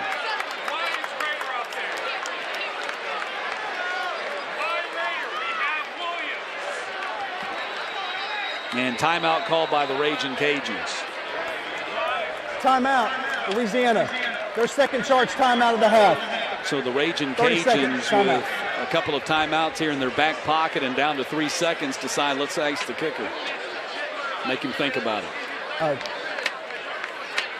Clock stay at 3 seconds. So a chance for head coach Chad Lunsford to talk things over with the Eagles. Rayner has been able to hit some deep field goals throughout his career. Well, he's got a streak of 6 straight dating back to last season.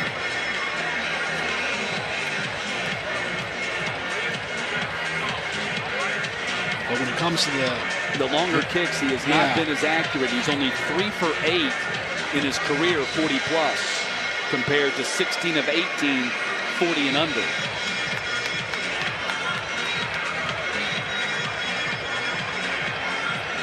So let's see if the Cajuns do it again. They have that extra timeout. Let's see if they, once they kind of get into the mechanism here, if they burn it again.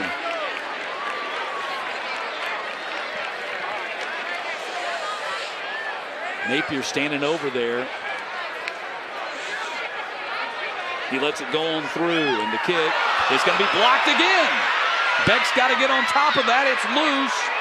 And finally covered by the Cajuns on the other side of the 40-yard line as the time runs out here in the first half. So 2 blocked kicks by the Raging Cajuns in the first half, a PAT, and then a 52-yard field goal attempt.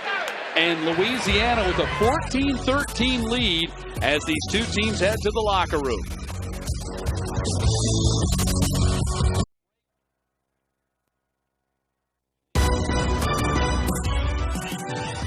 14-13 as we get ready for the start of the third quarter here at Paulson Stadium in Statesboro. Conference opener for Georgia Southern and Louisiana. And the Ragin' Cajuns on top of 14-13. A couple of big special teams plays late by Louisiana preserving the lead. And then, Danny, you got this. The Eagles have not been good in the second half this season. This is a stat Georgia Southern fans do not want to see. 68-10 outscored the second half, 41-0 in the third quarter. And Eagles head coach Chad Lunsford talked to us about that throughout the first three games. Against Gardner-Webb, he felt like they lost their edge and their attack mindset. Against Florida Atlantic, they came out guns blazing, but then Cam Ransom gets hurt and Sam Kennerson fumbles, and they couldn't recover the losing momentum. Against Arkansas, well, hey, Arkansas comes down the second half, guns blazing, and they couldn't recover. But what's important for the Eagles here that Lunsford talked about, not to worry about the scoreboard. Worry about how fast and physical you can play, and eventually that will get the job done in the second half. Keys to victory for Georgia Southern as we revisit, generate turnovers. Well, they haven't been able to do that just yet. Offensive success against the Ragin' Cajuns defense, well, 163 yards of total offense. Probably need a little bit more than that in the second half, and then limit the pre-snap penalties, and they have had some significant penalties in this game. That was the key in the first drive for Georgia Southern, scoring that touchdown. They played a clean series of football, and that's what Chad Lunsford wants to continue to see from his team. He wants to see their 60 minutes, their best 60 minutes of football. And I say clean up the penalties, and you might say, well, Matt, they only have 2 penalties for 9 yards, but it was the significance of the penalty that took 3 points off the board and turned into a touchdown for the Ragin' Cajuns. Right, the fourth down, and not to mention as well, the fourth down and short play in the red zone, Gavin Adcock was called offsides, which gave the Ragin' Cajuns new life. And you see the keys to victory for Louisiana as we revisit what we were talking about at the start of the ball game, the handling, the movement, and the pressure. And actually, Georgia Southern came up with several big plays on defense in that second quarter. So I don't know that Louisiana has been totally able to do that, eliminating mental errors. They've had 2 penalties for 14 yards and finding balance in the pass and rush game. They're 145 in the air and 68 on the ground. It's been a somewhat of a balance on the offensive side for Louisiana. It's just that the stats would show that Lewis has been more effective in the passing game. So they've gone both ways, but the passing game has seemed to work throughout the first half, and we'll see if that continues in the second half. Yeah, as you take a look at the play calls, they've had 21 rushes, they've had 17 pass attempts. So that's probably the kind of balance that they're looking for. Eagles defense done a great job in the inside 7 with their linemen and linebackers just being able to stop any big plays up the middle. In particular, Ben Hosway had a very big first half. Eldrick Robinson, the freshman linebacker, had a big first half as well. And so the Eagles will get the ball to start this third quarter. Najee Thompson will take it at the 2-yard line. And Thompson helmet goes flying off and rolls about 20 yards away. My goodness. The hit stick connects for T.J. Wisham. Right there. Fortunately, Najee Thompson's okay as he had to retrieve his helmet. Here's another look. Thompson on the return, going up the middle. Look right here. Wisham waiting for it. Boom. Double teamed as well. Joined by Patrick Mensah as well. See Najee Thompson, who recently moved from wide receiver to cornerback because of the injury to Derek Canteen. Getting some work on special teams as well. Tomlin going to start the game with a run, gets thrown for a loss. Nothing doing right there. That was Lorenzo McCaskill, their inside linebacker, making the tackle. Nowhere to go that time for Tomlin. McCaskill also a preseason second-team Sun Belt Conference selection. Bo Johnson went down. We were blowing things up as well, because that's your job at the tight end on the outside with that option run. You have to provide blocking up front for your quarterback. Second down and 10. Coming to the short side, Gerald Green with a stiff arm and tight roping the sideline, stepping out of bounds at the 37-yard line, and a first down for the Eagles. Green has been excellent as the number 2 option as the running back for Georgia Southern. We haven't seen J.D. King, who was probable for this game, and we were told would possibly get a couple of snaps. That time, Louisiana's defense focused on the inside running game, and that time Green bounced to the outside. This time, nowhere to go on first down. Gets a second consecutive carry, gets driven back by Zion Hill and Guidry, the outside backer. And so now it's going to be second down. Yeah, they said J.D. King came back and returned to practice on Sunday after the Arkansas game. That was a big pick-me-up for the team, and that he might get maybe 10 snaps today, but we haven't seen it. And you would think at this juncture... There he is. We're seeing him for the first time, so... Well, there you go. Right on cue. J.D. King in the second half. I was getting ready to say we probably won't see him, and we do just right away. No gain for him. Big concern for J.D. King and Chad Lunsford's mind is the mentality. He hasn't been hit yet since that knee injury last year, and, of course, the game shape as well. Right, and... You know, it's always great to have him back in practice. Like you said, it's a pick-me-up for the team. But you have to use him sparingly because you don't want to bring him in too quickly and then potentially re-aggravate that knee. 3rd down and 7. And I think anybody who's coming off a devastating knee injury like that, there's always that hesitancy, you know, take that first hit. So now he's got that under his belt. Tomlin, pump fake. Now being chased by Gardner, throws it over to the far sideline, incomplete. Caleb Hood was in the general vicinity of that play. That's not the start that Georgia Southern wanted. When you get the ball back, when you get the ball to start the second half, you want to at least go for a decent drive, but a 3-and-out is... Well, picked up one first down. Yeah, it's still not the momentum that you want. So Eric Guerra is standing deep for the Raging Cajuns way back at the 15-yard line, and Anthony Beck is on to punt again, standing at his 25. And Beck, that's a boomer, but should be returnable for Guerra from the 14. Big return for Guerra, plus 16 yards as he's brought down from behind at the 32-yard line. And that's where the Raging Cajuns will go on offense when we get back.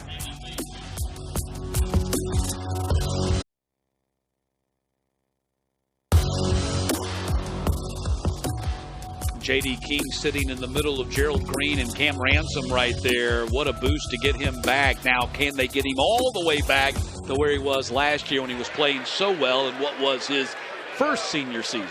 He had 625 yards and 5 touchdowns last year before that season-ending injury. And offensive coordinator Doug Bruce said it was great to have him back in practice. They want to ease him back into the offense, but you don't want him to have 35 reps right out the gate. Of course, with an injury like that, a torn ACL, you don't want to re-aggravate that.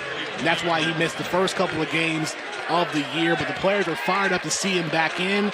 He got 1 snap in the first drive of the second half. Hopefully that leads to King having more carries throughout the half for Georgia Southern. Here come the Raging Cajuns again. Levi Lewis, 11 of 17 for 145 passing in the first half. Imani Bailey gets the carry. And C.J. Wright is there to make the tackle. C.J. Wright is off to a great start this season. We haven't called his name much in this game, but he was the difference maker in the first couple of games for Georgia Southern against Gardner-Webb in Florida Atlantic. 6 foot, 285 pounds, and defensive coordinator Doug Bruce talked about he's spent more time preparing and watching game film. He learned that from his friend Raymond Johnson, who's currently on the Giants roster. That was Wright's 4th tackle of the game. Pass is complete to LeBlanc, and he'll have a first down as he's tackled by Josue, but not enough to keep him from moving the sticks. That'll be a 12th first down for the Raging Cajuns, even with the Eagles on that number in this game. With Louisiana not having success towards the end of the first half, you want to start by getting those small 3 or 4 yard short route passes and even some of the runs as well from Bailey or Smith or Johnson. Josue coming off the edge, fires off the hands of LeBlanc. And Anthony Wilson, the safety. Tight coverage over there. Great awareness by Lewis. He had receivers available on multiple levels downfield. Decided to go for LeBlanc further down. Just great coverage by the Eagles defense. And you saw Josue coming hot off the edge there. He's had a really good game today. 2nd down and 10.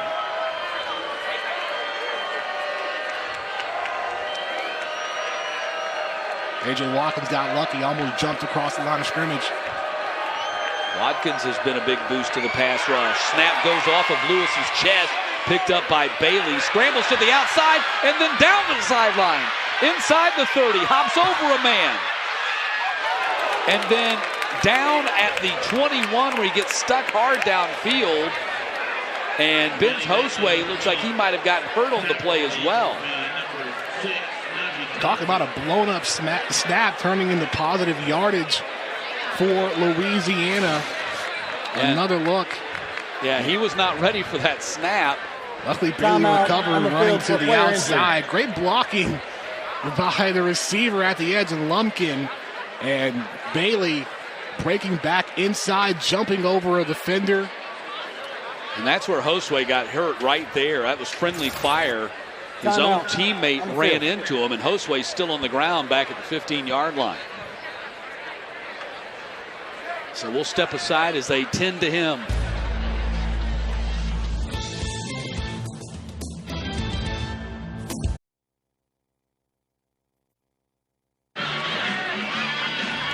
Eagles defense still without a takeaway this season. Nearly had one right there, Danny, but they led FBS last year. It was close on that previous snap, that blown-up play from Lewis, but Bailey got through. The Eagles want to try and get a takeaway here in the second half. Like you said, none so far through the first 3 games, and that could be the difference maker and why we haven't seen much production from Georgia Southern in their 1-2 start. Lewis right across the middle, snagged for the touchdown. Johnny Lumpkin, the tight end, just his second catch of the season. He plucked that thing out of the air, and the Raging Cajuns have a 20-13 lead. We mentioned it at the top of the broadcast. Lewis able to open up the field and throw to various receivers. This time, he finds Lumpkin in the middle. Great throw, great catch, and then the power by Lumpkin. When you stand at 6'6", 275 pounds, you can muscle your way through for a touchdown. Almendaris on for the PAT. And the kick is perfect. 21-13 lead for Louisiana as they score early in this third quarter. 22-yard touchdown pass from Levi Lewis to Johnny Lumpkin as Lewis picks up his 60th career touchdown toss. I know Chad Lunsford wants to focus on playing their most physical game of football, but that's another touchdown given up in the third quarter. Yep. And didn't have the best drive to start the second half. Watch this catch by Lumpkin. Man, it's like he had Spider-Man hands right there. Got it through and then bam, gets past Justin Birdsong and just carried him into the end zone with him. And that's got to be really frustrating for Chad Lunsford too. I mean, Louisiana got extremely lucky on that busted snap. Lewis wasn't ready for it, and they got a ready-made bounce right into the hands of Bailey, who turned it into a huge gainer that set up that touchdown. A 35-yard run by Bailey on a fumbled snap. That's one they wish they could have capitalized on. Najee Thompson will get a chance to return from the 7, and he doesn't make it up to the 20. Tried squeezing through his blockers, but it collapsed on him at the very end and tripped up and went down. You know, at one point, and it'd be interesting, and I know... Offside, kicking team, number 80. That 5-yard penalty will be added at the end of the run, first down. So they end up getting it at the 25 afterwards, and that's what you're aiming for right there. What I was going to say, that you know teams work on this all the time because you can fair catch the ball inside the 25-yard line and bring it to the 25. It'd be interesting to find out what's the dynamics for that decision making.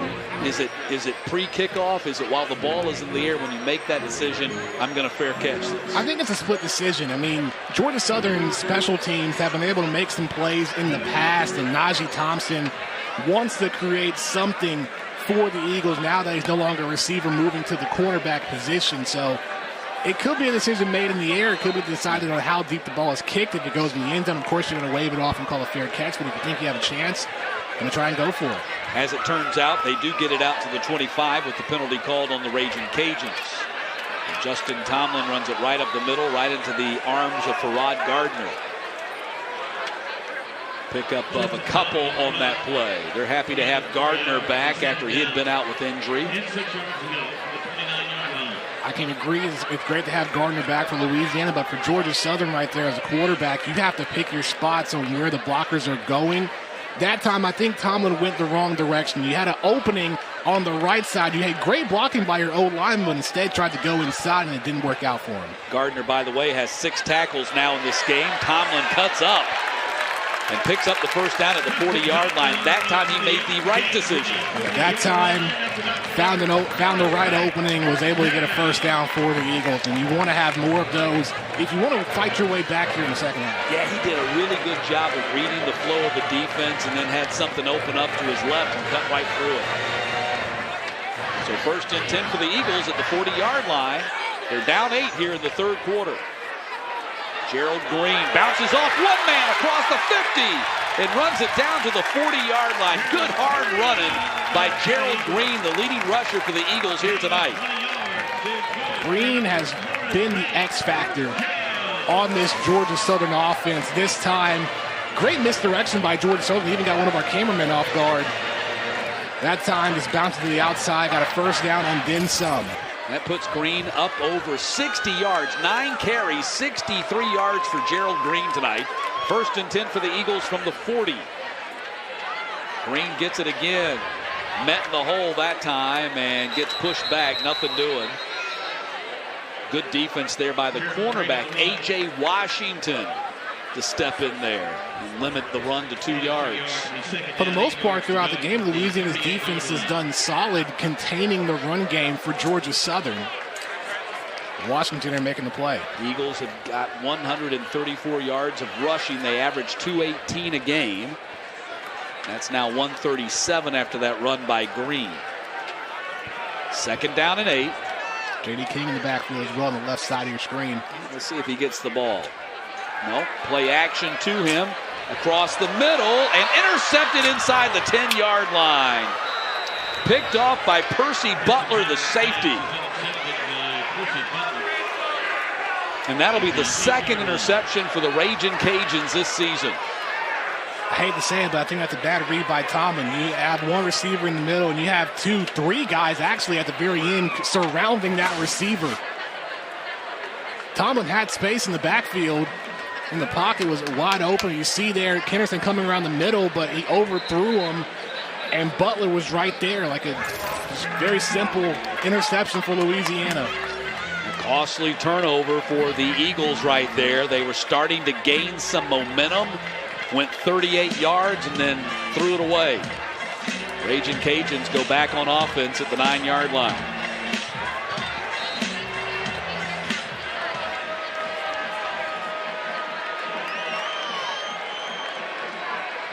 Lewis looking for a short pass, now dumps it across the middle and incomplete. Over here on the sideline, Fleming running to the sideline was cutting across the middle and dragged all the way to the sideline before the ball fell incomplete.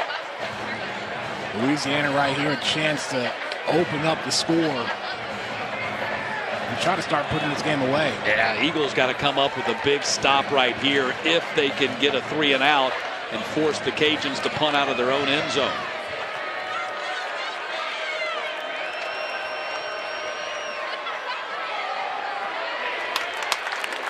Johnson on the run, just a couple of yards on the play. Can bring up 3rd down.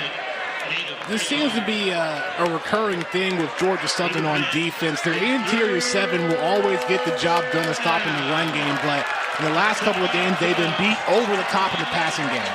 And that's where the Eagles have to clean things up if they want to make a stop. Good look right there at 46, Eldrick Robinson, the true freshman who's had a spectacular game. 7 tackles, 4 solo in his first career start.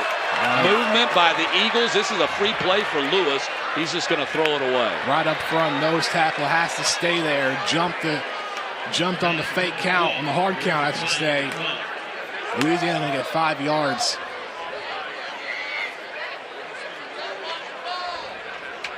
Offside, defense, number 50, in the neutral zone at the time of the snap.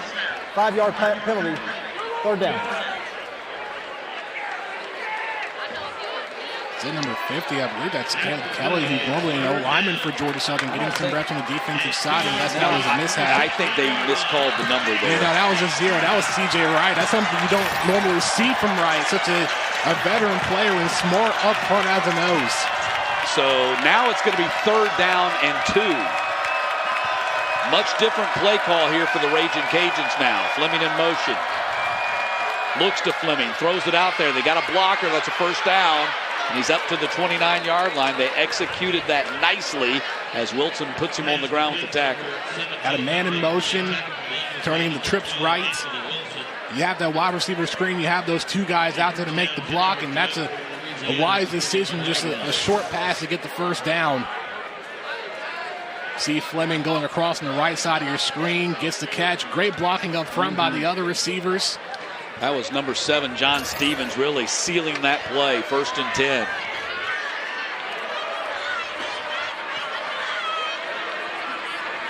Handoff goes to Montrell Johnson. Big hard run up to the 39.5-yard line. And you talk about the penalties, and if you just look at the numbers, you see 3 penalties, 14 yards. Here's another one right here. We'll see who that's going to be on. 3 penalties, 14 yards for Georgia Southern. You say, oh, they cleaned up the penalties, but it's been the timing of the penalties. Right. It's one thing to limit the penalties, but when they come in crucial moments, they stand out even more. Yep. Michael Edwards went down, but able to get up. So good to see him okay.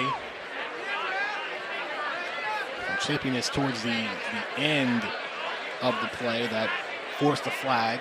So we'll see what that's going to be. You see the Raging Cajuns have been really good at limiting the penalties. We'll see which way this call is going right here. After the play, personal foul, defense, number 15, a blow to the head. That foul qualifies for ejection. Quinn Williams, and that's going to hurt. Wow. 15-yard penalty, 1st down. So an ejection and 15 yards after the play. You can't let your emotions get the best of you in situations like this. Let's take a look and see where it happened right there. Williams went for the tackle on Johnson, but it was after the play. Let's see what happens here. It's not a targeting. It's going to happen right here if we stay with it. I think they got the wrong man on that one. That wasn't Williams on there. That was Edwards, I think. Edwards leaned in for the headbutt. I'm not sure. I think they got the wrong guy. I'm not sure exactly what Quinn Williams did wrong right there. Yeah, he shouldn't have been called. He shouldn't have been ejected from this game. Let's see if that changes later on. Lewis going for the home run and got a man out there. Touchdown, Raging Cajuns. Dante Fleming. That is the 2nd time that Lewis has hung it out there and let his big wide receivers run under it. 46 yards. Lewis playing with a chip on his shoulder. And unfortunately, Georgia Southern is paying for it. Another deep ball thrown by Lewis. Plenty of time in the pocket. He goes all the way downfield. Single man coverage going down for Fleming. Beats out the quarterback or safety in Birdsong.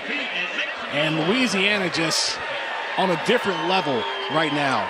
3rd touchdown pass of the night for Levi Lewis. Kick is up and good, and Louisiana has opened up a 28-13 lead. Career touchdown pass number 61 for Lewis.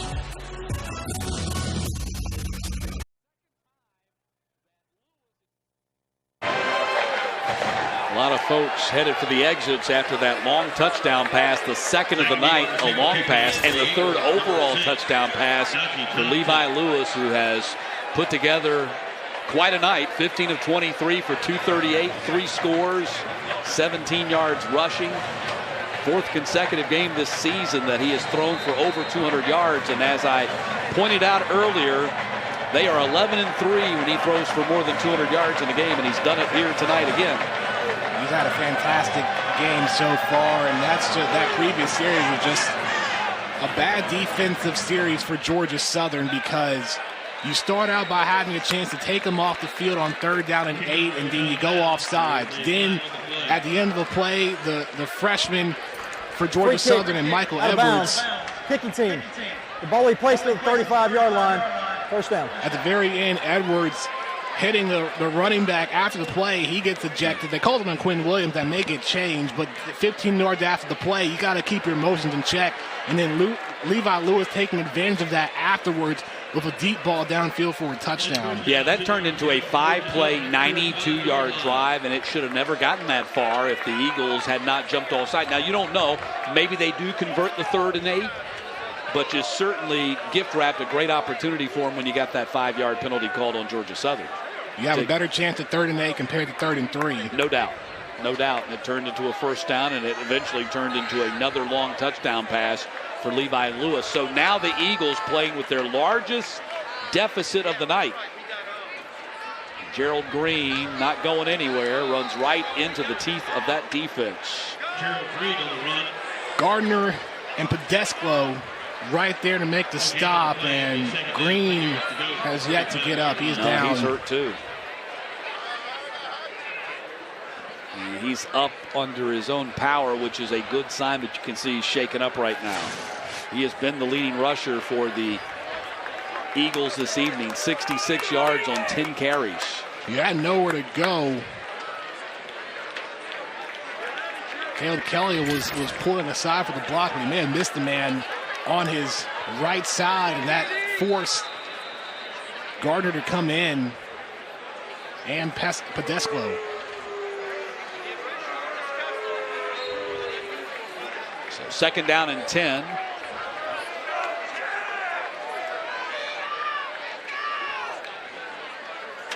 Tomlin going to try to air it out. Pass is complete to J.D. King, and King with his first nice run since coming back. Muscles his way all the way up to the 49, and that generates a cheer from this Georgia Southern crowd. When you start to find ways to work your way back, who do you go to? You go to your veterans, you go to your captains, and the Eagles went to J.D. King, stayed up to get some extra yards for the first down. You see Tomlin looking towards right side, a running back screen, gets past one defender, colliding with another, and just hanging on, using his toughness to get the extra yards. Caleb Hood goes in motion. King gets the handoff, and King a strong run right up the middle. Young man is back. That's a first down at the 41. Keep feeding him. I know you don't want to use him too much in a situation like this. You got to go to your veterans. And Logan Wright, he's done a solid job, but he hasn't gotten many yards. So why not go with the fresh legs of King? King gets it again. This time King gets a couple of yards on the play. Gardner was the first guy to hit him. And then Talon Humphrey fell on top of him. Pick up a 2.5 on the play. King's going to come off the field, and Logan Wright comes on. He did the job. He was able to come in and make some explosive plays. Now you bring back in Logan Wright to keep it going. 2nd down. Keeper by Tomlin. Squirms out of the defense and picks up an extra couple of yards, and hopefully Tomlin's okay. He took a shot at the end of that play. Yeah, but Pedesclo coming in at the very end, leaned in with his shoulder, so it's not targeting. Led with the shoulder and got Tomlin on the shoulder as well. So 3rd down and 2. Line to gain is the 31. This is a huge 3rd down conversion opportunity. Eagles 4 of 8. Tomlin got an option there and got dragged down. My goodness. Hit behind the line of scrimmage. Great defense that time by the Raging Cajuns. Chris Moncrief in to make the stop. And on that, it's 3rd down and 2. You know Logan Wright's your power back. Why not go up the middle so you can get a couple of yards for a first down? Instead, they try to go with the option outside, and it just didn't work out for him. You got to go for it here on 4th and 3. You're too far for a field goal. Too close for a punt. Eagles are 6 for 10 on 4th down conversions this year. And you're down 2 scores late in the 3rd quarter. 4 minutes to play in the 3rd quarter. Tomlin, pump fake, fires, and incomplete. The ball's going to go over on downs. Hood covered by Guerra, and the Cajuns will take over at the 35. Which leads me to my question to you, Danny. If this stays a 2-touchdown margin or grows even more, do you bring Ransom in the fourth quarter as your better passing option? I think so. With Ransom being a big quarterback, he can also make some plays on the ground as well, but he is highly efficient in the passing game, and we saw that against Gardner-Webb specifically. His first time in, came in and threw for a touchdown, his first pass of his collegiate career. It wouldn't hurt for sure. Tomlin is now 7 of 14 for 98 yards and an interception as the Cajuns go back on offense. Chris Smith not going anywhere. He's going to take a loss on that play. That's one thing that the Eagles can rely on, that their defense can stop the run game. Besides that blown-up play the last series for Louisiana, they've done a terrific job being able to stop the running backs for Louisiana up front. 2nd down and 11. Clock under 3.5 minutes to play in this third quarter.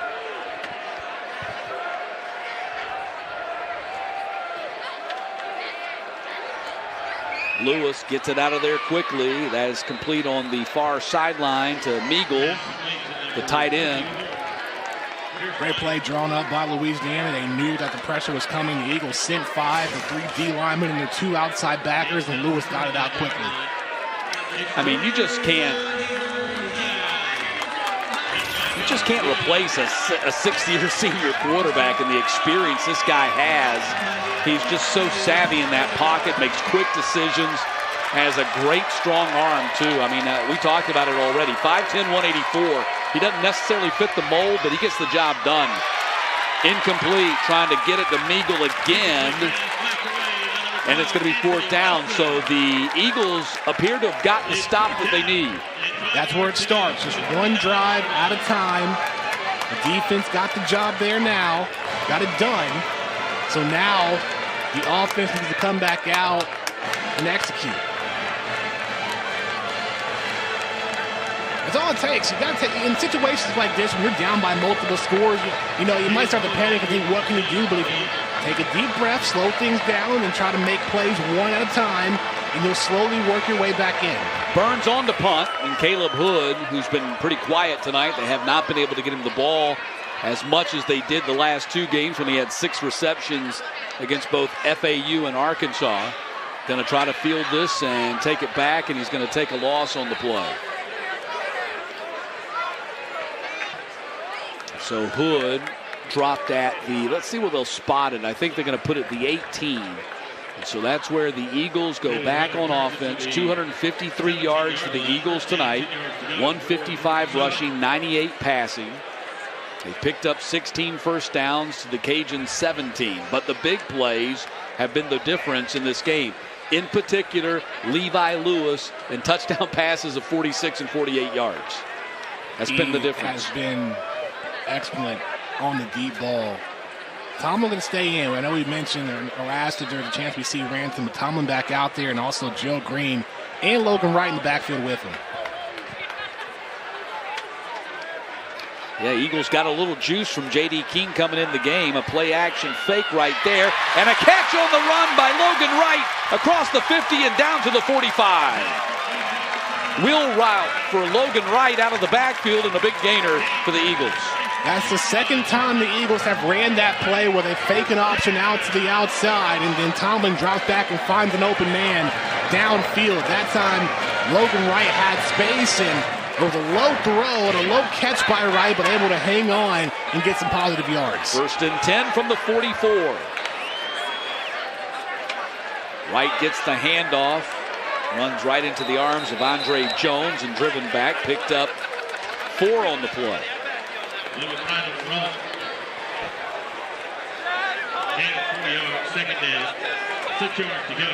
At this point, those 4 or 5 yard plays will get the job done, but a big play from Georgia Southern. That previous pass by Tomlin to Wright had open space running down the left sideline. That's play they needed to gain some momentum. 2nd down, play action again. Tomlin going for the home run, and incomplete at the goal line. Caleb Hood got a hand on it, but again, you got double coverage. You got corner and a safety over the top. He went to the right man.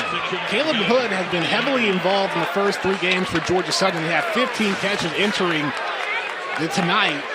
And it was one-on-one. He beat the corner. Safety. That was number 9, Percy Butler, I think. So he beat one man just at the very end. Yeah, he did have one-on-one coverage. Didn't get there all the way. You're right. That was a good read, actually, that time. Tomlin running option, pitches it late, and let's see what the call is going to be. That was Dexter Carter taking the pitch. I know, you want to try. That's the thing about the option. You want to try and get it out the very last second, but as a quarterback, you have to try to just keep that and go down. That's a dangerous play right there. Luckily, Carter was available, but I think Carter was close to being out of bounds when it was made. Now it's 4th and 6, and you got to go for it. Actually, they gave him some yardage on that. It's going to be 4th down and 3. 4th down and 3. Line to gain is the 34. Heavy pressure, quarterback sack. Kendall Wilkerson just blew up his man coming off the edge. Quarterback sack, and once again, the ball will go over on downs. And Wilkerson just went right by his man.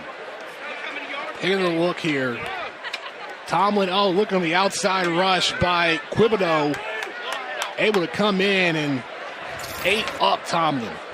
Quibido was untouched, started in the middle, bounced his way outside. O-line couldn't get there to him. Close to being untouched in the backfield. So Cajuns take over at the 47-yard line.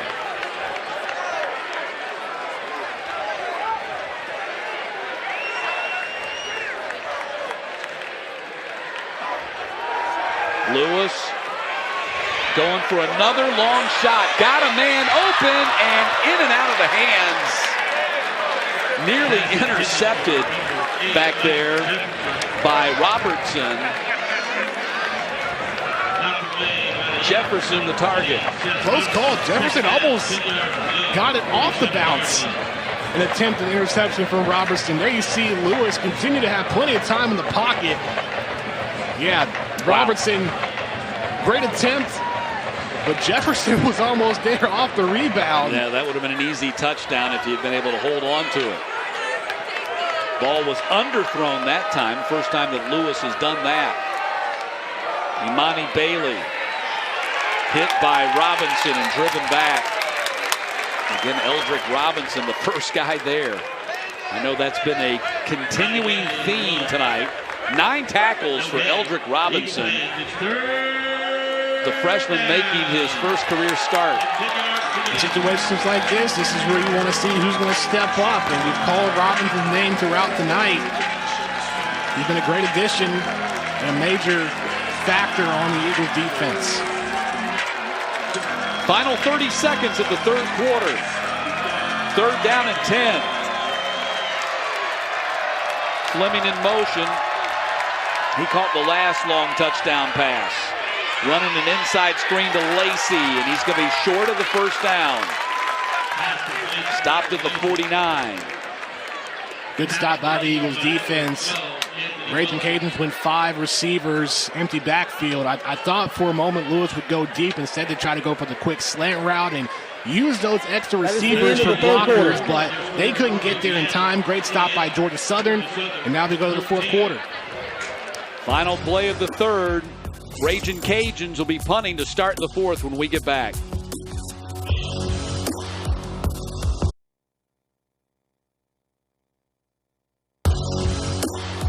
Lights coming back on as we start the 4th quarter. Georgia Southern here in their conference opener, trailing Louisiana. Raging Cajuns trying to repeat not only as Western Division champions, but they'd like to knock that Co off the championship they shared with Coastal last year. The quest for a Sun Belt Conference championship begins again. 2018 lost to Appalachian State in the championship game, lost to Appalachian State again in 2019. Last year seemed to be their year. They went 10-1 on the season. They lost to Coastal Carolina by 3 points in the regular season. They were hyped and set to play in the conference championship game, but was canceled due to COVID issues. And Co-regular season champions, yeah, that's a good thing, but, it kind of robbed a lot of fans out of what would have been a tremendous Sun Belt Conference championship game, because last year the Sun Belt really carried the college football season. Yep. A lot of Power 5 programs couldn't play in the first couple of weeks, so teams like Georgia Southern, Louisiana, Coastal Carolina, all just showcasing what the conference can do. And, I hope that Louisiana has a strong chance. They're currently up by 28-13 right now, trying to make it happen again in 2021. J.D. King back in there. Of course, the Eagles going to try to mount a 2-touchdown comeback here in this fourth quarter, and it starts with J.D. King running for about 4 yards up to the 20-yard line. And Billy Napier, just to put a bow on what you were talking about, said that was a huge motivating factor for his team in the offseason. But now that they're in the regular season and now that the conference schedule has started, they have to be, in his words, consumed with winning every week. He doesn't worry about what happened last year. Last year was last year. This is a new team, new players, new coaches, a new schedule, and they want to do the best they can to try and make their way back again this year.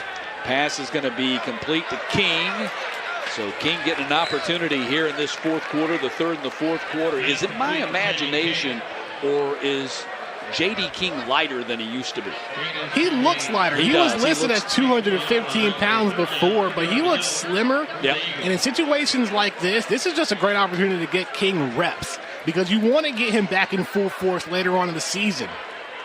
Yeah, they're going to need this guy. They're now, I don't know if he got shaken up. Maybe it's an equipment issue. I think he got his jersey torn. Got clipped with the shoulder pads.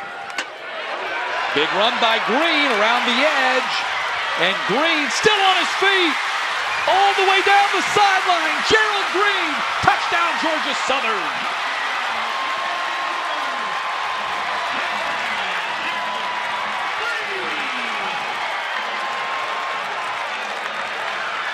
What a run by Gerald Green.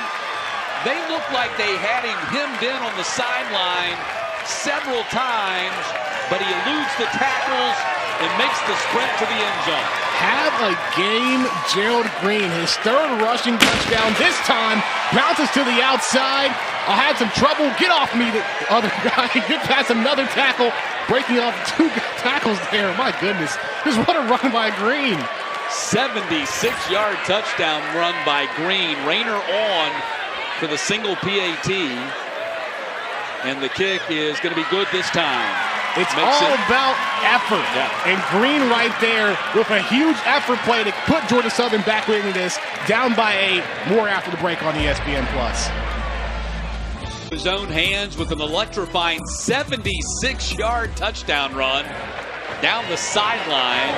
12 carries, 142, and 3 touchdowns for Gerald Green tonight. He has scored all 3 touchdowns for the Eagles, and it gets them back in the game, Danny, at 28-20 with still over 13 minutes to play. This is a spark play that Green had on that huge touchdown run. Georgia Southern now only down by 8, and what a game for Green. Another breakout performance for him. A lot of high praise from both Eagles head coach Chad Lunsford and offensive coordinator Doug Roos, talking about trying to get those guys involved because they have a deep running back room. Yeah, and you talk about next man up. You hear coaches talking about that all the time. Amari Jones not able to go tonight. Was hurt last week against Arkansas. Was also a little bit under the weather this week. Coupled that, not playing tonight. Gerald Green steps up with a career performance this evening.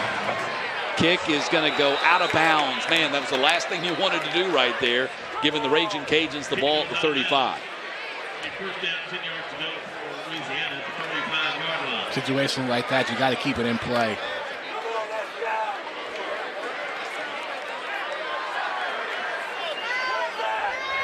Free kick, out of bounds, kicking team. The ball is placed at the 35-yard line. First down. So instead of the 25, it'll be at the 35. But a much different game now as the Eagles pick up their first touchdown since the second quarter. This Eagles defense that has given up the big play. I know that sounds strange. Other than the big play, they played well. But they've been burned by Levi Lewis twice on big, long passes. And a run by Montrell Johnson just ran right over his own offensive lineman. Hopefully he's okay. They don't want to lose any more linemen. You saw that's Vallow. Yeah, Vallow already went down in the first half, was able to work his way back in, but Carlos Rubio went out, and he's not going to return tonight. No, they've had to move Marks over from left guard to left tackle, and Gilly has moved up and taken over that left guard position. Montrell Johnson across the 45. That's Reed Dedman making the tackle. Now it'll be a first down for the Raging Cajuns. Running game opening up for Louisiana here the last two plays. Johnson had open space on the left side, decided to take it right. May have gotten some more yardage if he went to the left side of the field. He's their leading rusher tonight. 11 carries for 54 yards. Going to get it again. Tackled at the 50. Some scuffling going on the far sideline. That was Kevon Glenn making the tackle after a 3-yard pickup. The physical game, and Georgia Southern always preaches defending their home field. Georgia Southern is second in all of college football in home records, and Louisiana's beaten them twice in the Chad Lunsford era. Yeah, Eagles went 6-1 at home last year. Only loss coming in the regular season finale against App State. They beat them last time in 2019 here in Paulson Stadium. 2nd down and 7. In fact, the Eagles' only win in the series came in Lafayette back in 2017. Johnson again on the carry. He picks up a couple more yards. 5th all-time meeting between these teams. 2-game winning streak for the Raging Cajuns, including the aforementioned 37-24 win for the Cajuns here in 2019. And we already showed you last year they beat Georgia Southern on a 53-yard field goal at the gun.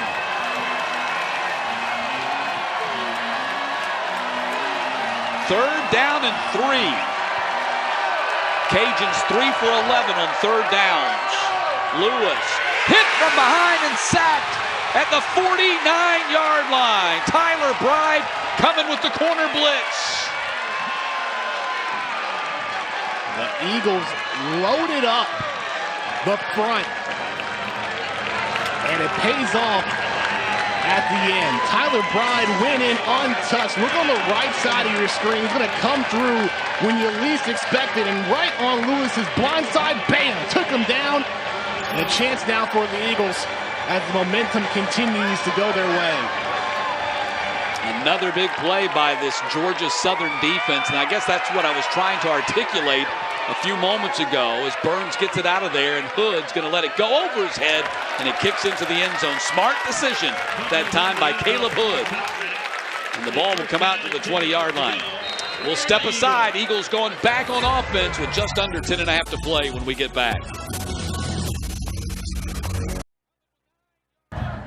Number 1 for Georgia Southern is now number 6. Chad Lunsford a little bit under the gun on the message boards this week, but that's the life of a college football coach. Says he's been staying off social media except to tweet things positive about the program. He stayed off social media, but the comments he made in his press conference on Monday made the rounds on Twitter, talking about his faith in God and, going forward throughout this season after the 1-2 start. All positivity from Lunsford, and a chance here for Georgia Southern in the 4th quarter. No doubt this would be a huge win for the Eagles if they can come back. And there goes Gerald Green again out across the 40. What a performance by Gerald Green tonight. Continues to be a breakout game for Green. It's back-to-back weeks where Georgia Southern had a 76-yard touchdown run. Last week, it was Justin Tomlin. Tonight, Gerald Green, and he's not finished at all. He's going to come off the field at least for now. And another big run. Green up to 13 carries, 168.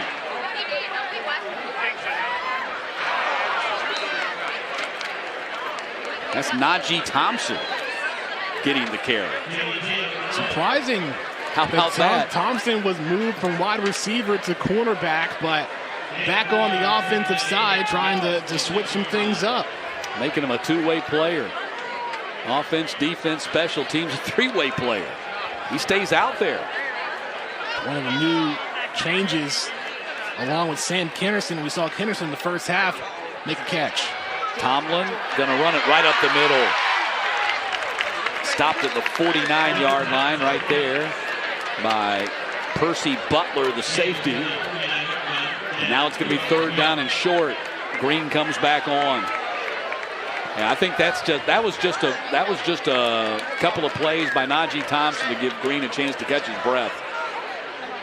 Logan Wright, he's one of your go-to guys, but he hasn't been as effective tonight. J.D. King, you don't want to overexert him. Green, your hot man right now at the moment. He's back in to get a run. Another run by Green. He gets the first down with second effort.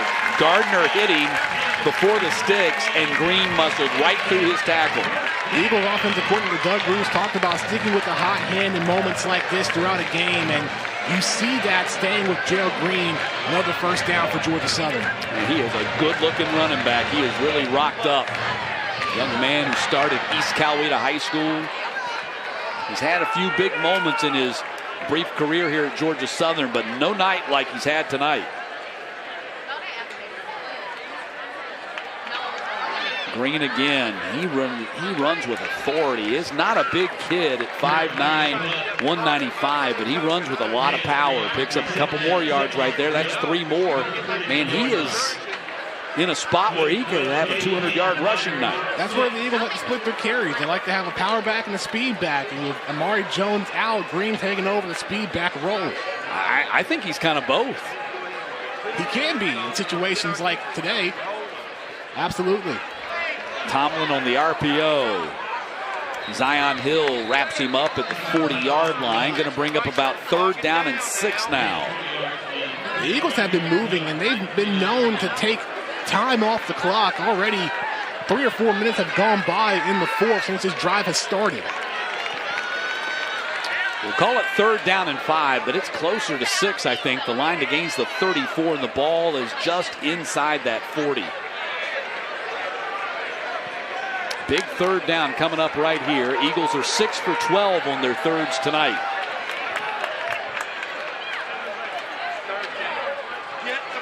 Pocket for Tomlin. It breaks down. Now he scrambles to his right, being chased by Gardner, and cannot get away from Gardner. What a play by Farrod Gardner to run him down. Now it's 4th down.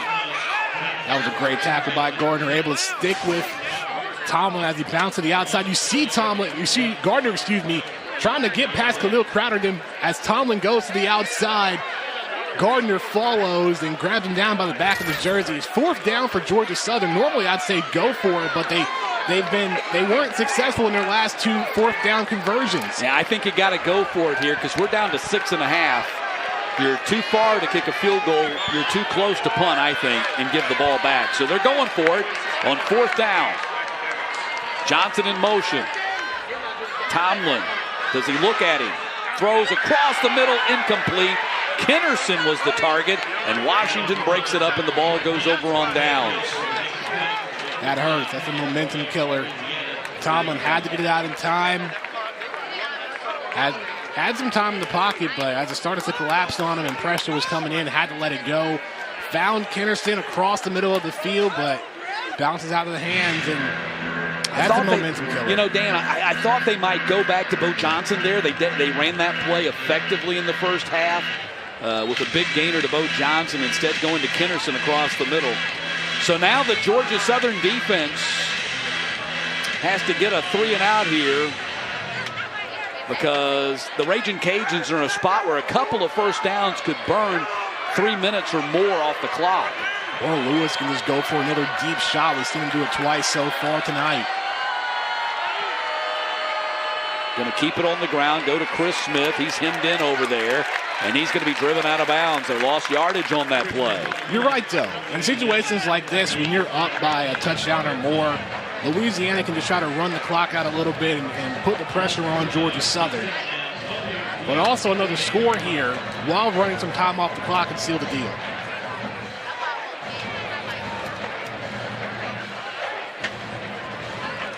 So 2nd down and 12.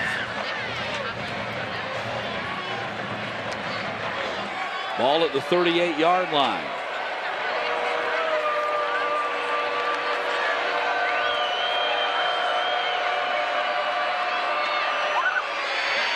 Right up the middle, Chris Smith to the 45-yard line. That's a pickup of 7 on the play. Brings up 3rd down.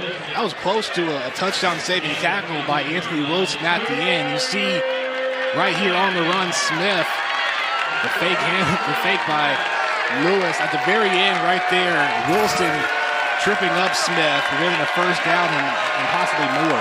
3rd down and 4.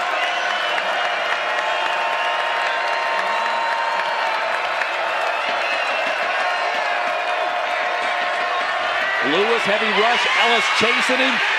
He eludes Ellis. Backpedaling, being chased by Wright.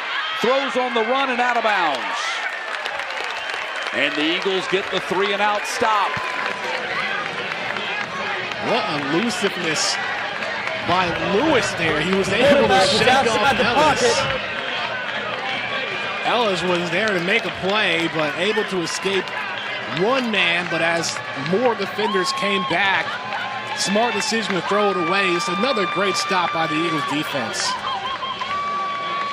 So the Eagles will get it back with about 4.5 minutes to play on the clock and down 8. Needing a score, a touchdown, and a 2-point conversion.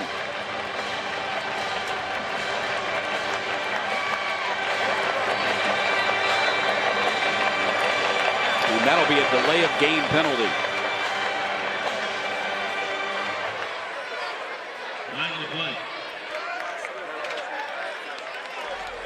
Delay game, kicking team, 5-yard penalty, 4th down. And that was a purposeful delay of game right there. Reese Burns, preseason first-team Sun Belt special teams. You want to give him space to send it downfield. You don't want to go too far deep and potentially have it go in the end zone. So that's a smart decision. Yep. You give yourself some more room. Ball lying on the 41-yard line. And Eagles might have gotten a jump on that play. Prior to the snap, false start, kicking team, number 16, 5-yard penalty, remains 4th down. Well, if they wanted more space, they just got it. Either Chandler Fields or A.J. Please Washington. reset the game clock to Washington should 4-4-8. be. Yeah, it was Washington. But now you have to be careful because you're getting deeper and deeper. If the Eagles break through and block that punt, it's going to cause some damage. Also, I mean, this is a great opportunity here. I don't know if you go for the block. I think you try to set up a return for Caleb Hood if you can, but they pressure the line. They got everybody up there. They're coming after it. And a line drive end over end kick. Hood is going to field it at the 22 and spun down. Let's see, they'll probably give him his forward motion at the 22-yard line, I'm guessing. And that's where the Eagles will go back on offense. They'll spot it at the 23.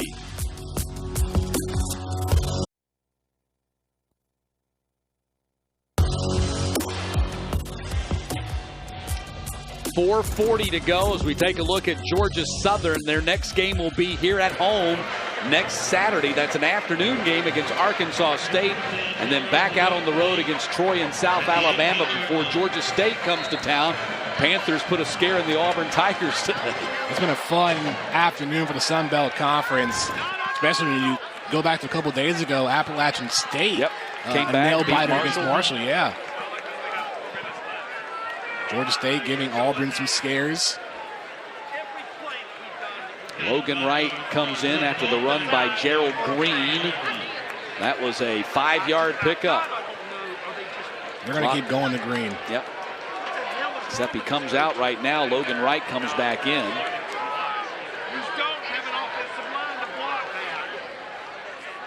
Running option. Now going to back up and try to throw it. Dumps it out here to Caleb Hood. Hood makes 3 men miss and then takes on the safety, Trahan, and picks up the 1st down. That's what Eagles offensive coordinator Doug Roos loves about Caleb Hood, the way that he can make people miss in space. He's also a potential home run guy. Almost had a home run play there. AC made one guy gets past and then 2 guys leading in. How do you squeeze in between those 2? And he gets a 1st down. That's just the speed of Hood. 21st first down for the Eagles. They have 3 more than the Raging Cajuns, but they trail 28-20.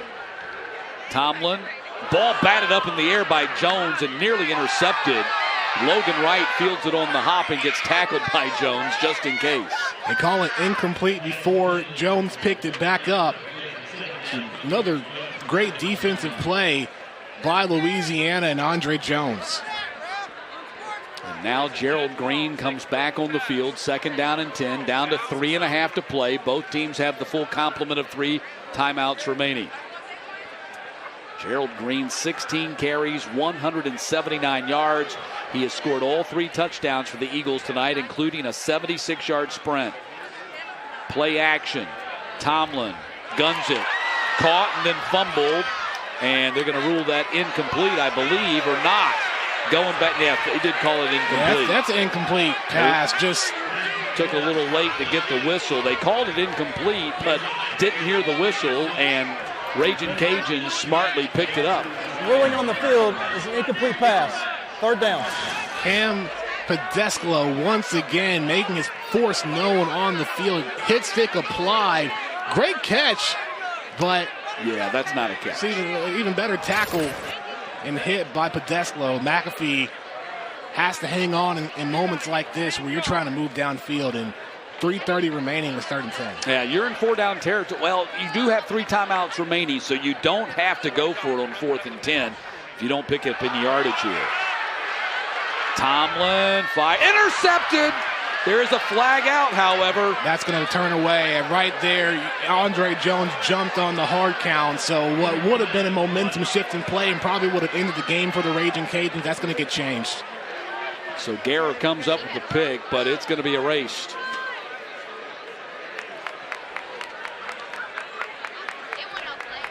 Offside. Defense. Number 10 in the neutral zone at the time of the snap.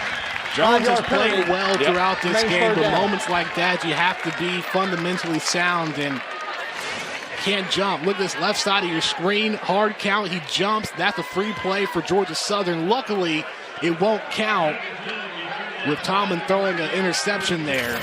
That's a saving flag. It's 3rd down and 5. And Green going to be a little bit short of the 1st down. Going to bring up a 4th down and 1.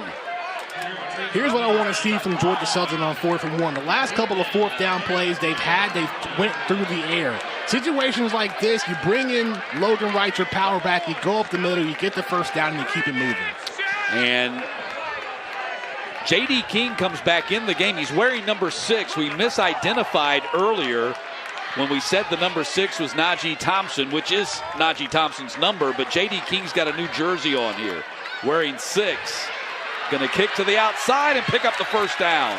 One way or another, you go to your veterans. And you'll see that he's wearing number 6, no name on his back, like everybody else has a name on their back. I think that's where we were caught off guard, because Thompson does have his last name on his back, so when we saw number 6 with a blank jersey, we were wrong and thought it was Thompson, but instead it's J.D. King. So that's what the issue was when he was sent to the sideline earlier in the second half. Yep, his number 1 jersey got torn. So 1st and 10, picks up the 1st down on a big play. We're down to 2.5 to play. Running option. Tomlin's got King as the pitch man, and he's going to take a loss. Wilkerson again comes up with a huge play. That's the 2nd TFL for Wilkerson, and now we approach 2 minutes to go. Tomlin had nowhere to go, moving towards his right side. Didn't have any blockers. That may have been a missed block by Aaron Dowdell. Wasn't able to get to Wilkerson, and Wilkerson with a tackle for loss. All 3 timeouts remaining for the Eagles, but the clock continues to run. Tomlin takes a step back, fires across the middle, wide open. Logan Wright, another big catch. That is his 2nd big reception out of the backfield. That'll be a 1st down at the 34. The option fake into a pass has worked now 3 out of 4 times for Georgia Southern. That time found Logan Wright. 4 out of 5, actually. Nonetheless, it works. Yeah, that's the 4th catch. 85 yards receiving for Wright. He has been the top receiver for the Eagles tonight. Hand off to Gerald Green, hitting the hole, couple of yards on the play. Wilkerson makes the tackle. Let's see if the Eagles burn timeout here. In this situation, well, I'm surprised, but in this situation, as time starts to wind down, unless they take a shot in the end zone, you have to start using your timeout sooner or later. 2nd down and 7 coming up. Clock continues to roll.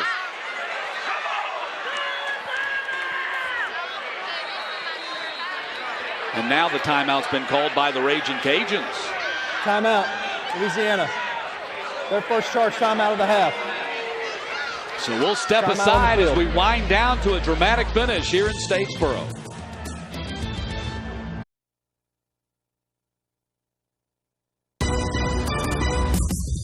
Our impact players tonight, Levi Lewis, 249 in the air, 3 touchdowns for the Raging Cajuns. Gerald Green, 186 on the ground and 3 touchdowns, including a 76-yard run.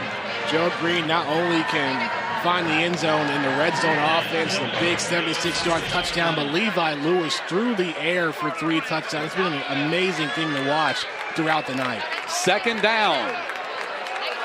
Down to our final 57 seconds. Eagles do have all 3 timeouts remaining, so plenty of time still with the ball at the 30-yard line. Tomlin going to step back. They've been effective. Takes a loss and throws it out of bounds, and he may be flagged for intentional grounding, and if he is and a flag is out, that is a costly penalty. I think he is. You had all your receivers going deep downfield towards the end zone. That could be what the officials are discussing right now. That is a loss of down and yardage.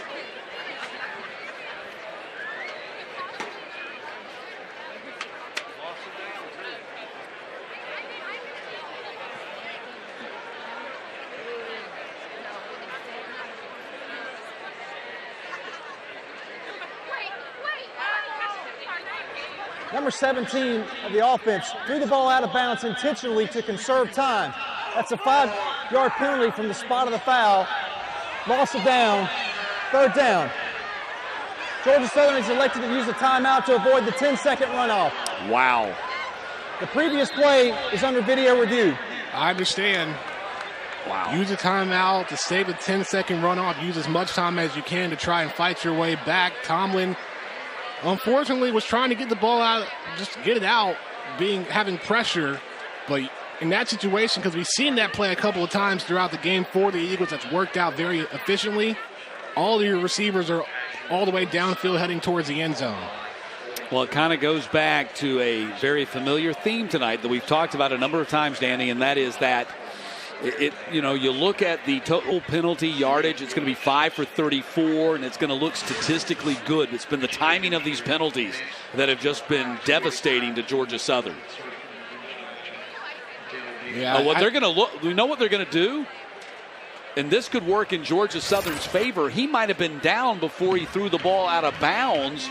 That would wipe out the penalty. It's still going to make it 3rd down. I actually was looking to see taking a look here when Tomlin tried to throw it, because he was trying to find Caleb Hood, who was right there on the outside. You see him on the right, but I think as he got hit on the throw, he's down. Ball is still in his hands. So I think taking a sack would actually be a little bit better. Yeah. You're still going to lose the down, but you might be, because with the penalty, the ball is going to be at the 42, and I believe you might gain 5 yards on the play because you won't have the 5-yard penalty from the spot of the foul. So that 5 yards could be very important. This is where you want those extensive video reviews, because you want to make sure you get it right, because it's literally do or die for Georgia Southern here.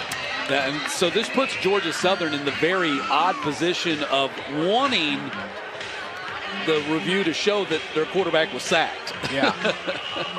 Because the sack would be better than the intentional grounding. This is one of the very few moments where you hope for a sack rather than intentional grounding. Right. But I think at least the video that we saw indicates that he was on his knees and the ball was still in his hands. After video review, the quarterback's knee was down prior to throwing the ball out of bounds. It'll be 3rd and 16 at the plus 38-yard line. So they get 5 yards out of the play, and with 56 seconds, and you're trying to score a touchdown, that could be a help. Here's what I want to know: does Georgia Southern get their timeout back because they avoided the 10-second runoff and because not intentional grounding, or? Yeah, you're exactly right. They burn and they use the timeout to prevent the 10-second runoff because initially it was intentional grounding, but since it's not, they should be able to get that timeout back. And that could be one thing that Chad Lunsford may be looking over and seeing, but or not, and may just be used anyway. I mean, either way, with it being a sack, the clock would have started running anyway. So either way, a timeout's going to stop the clock. And that's the main thing you want right now. Well, as you can see on our scoreboard, the timeout has been removed, and so it does appear that the timeout is charged to Georgia Southern. So they have 2 remaining, as do the Raging Cajuns. Glad we figured that out. So the Eagles take a sack rather than the intentional grounding penalty. But now they're still in a heap of trouble at 3rd and 16 from the 38. Tomlin, rush coming off the edge, runs away from it, throws on the run, incomplete. Now it's 4th down. Raging Cajuns sent 5 men to pressure Tomlin. There is no foul for intentional grounding. Quarterback was outside the pocket, got it back to the line of scrimmage. 4th down. No intentional grounding there. He also had a man downfield he was throwing to. Yeah, I mean, I didn't think there was any question about that. There was a man down there. So now it's 4th down, and it comes down to this. If the Eagles are going to stay in this game, they got to convert right here.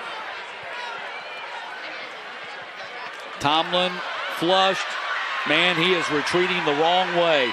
Throwing it up for grabs, and the ball goes incomplete. And the ball will go over on downs, and likely with that play, the Raging Cajuns have sealed the victory. Not done yet. There's no foul for intentional grounding. Quarterback was outside the pocket, got the ball back to the line of scrimmage. Turnover on downs.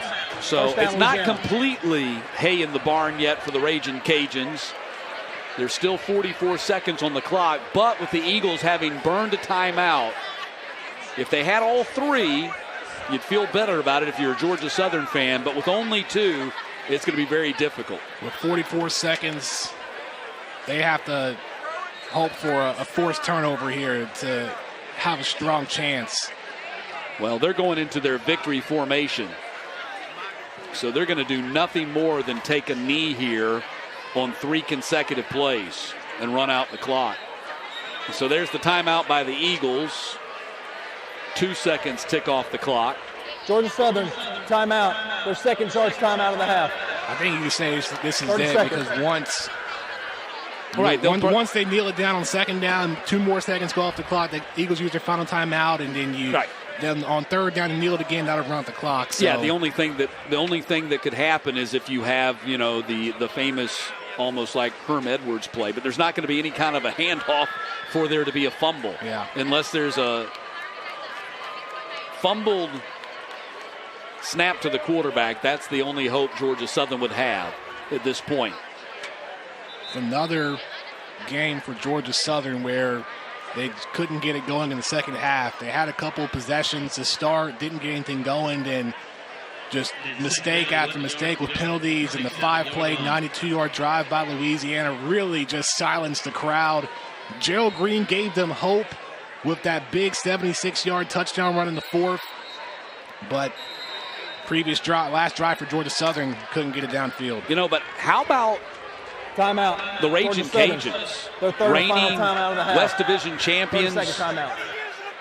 And they're going to start their Sun Belt schedule 1-0, 28-20 victory over Georgia Southern, and they will improve to 20-7 in the Sun Belt under that man right there, Billy Napier. Also, Billy Napier, 3-0 against Georgia Southern in his tenure.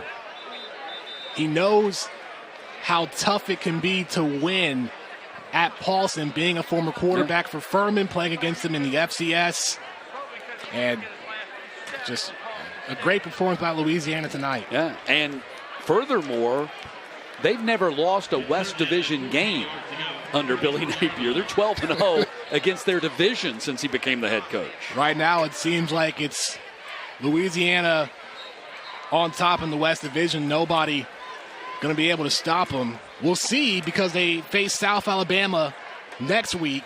And then the big test will be Appalachian State at home, because that's someone they could face if they win the West and go to the championship. They won't face Coastal Carolina this season. They can also meet the Chanticleers in the championship game. But that's if they can run to the West the same way they have been the last couple of years. Well, Danny, that will be their next home game. They will host App State Tuesday, October 12th on ESPN2. That'll be one of those midweek games. It'll be a huge one. First up, they're at South Alabama next week. But the Ragin' Cajuns start conference play 1-0 with a 28-20 victory over Georgia Southern. On the other side for Georgia Southern, they dropped to 1-3. But this is how I see it. With 12 games, you can break it up between 3-4 game parts of your year. So the first 4 games are 1-3. All right, now it's time to put that behind you and start fresh on Monday as you prepare for Arkansas State for the next 4 games. Georgia Southern showed some sparks in the second half. We'll see what they can do moving forward. But Levi Lewis for Louisiana, a tremendous game, almost 250 yards, 3 touchdowns.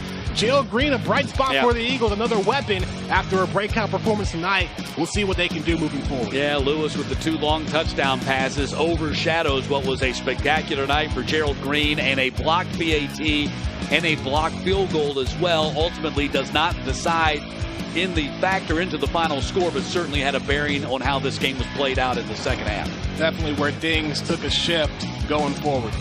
Final score, Louisiana 28-20 victory over Georgia Southern. To watch this game again or any other replay, you can log on to ESPN.com. And now for Danny Wan, our entire ESPN crew, I'm Matt Stewart. Good night from Paulson Stadium, and congratulations to the Ragin' Cajuns as they open up conference play with another victory. 28-20 the final here in Statesboro.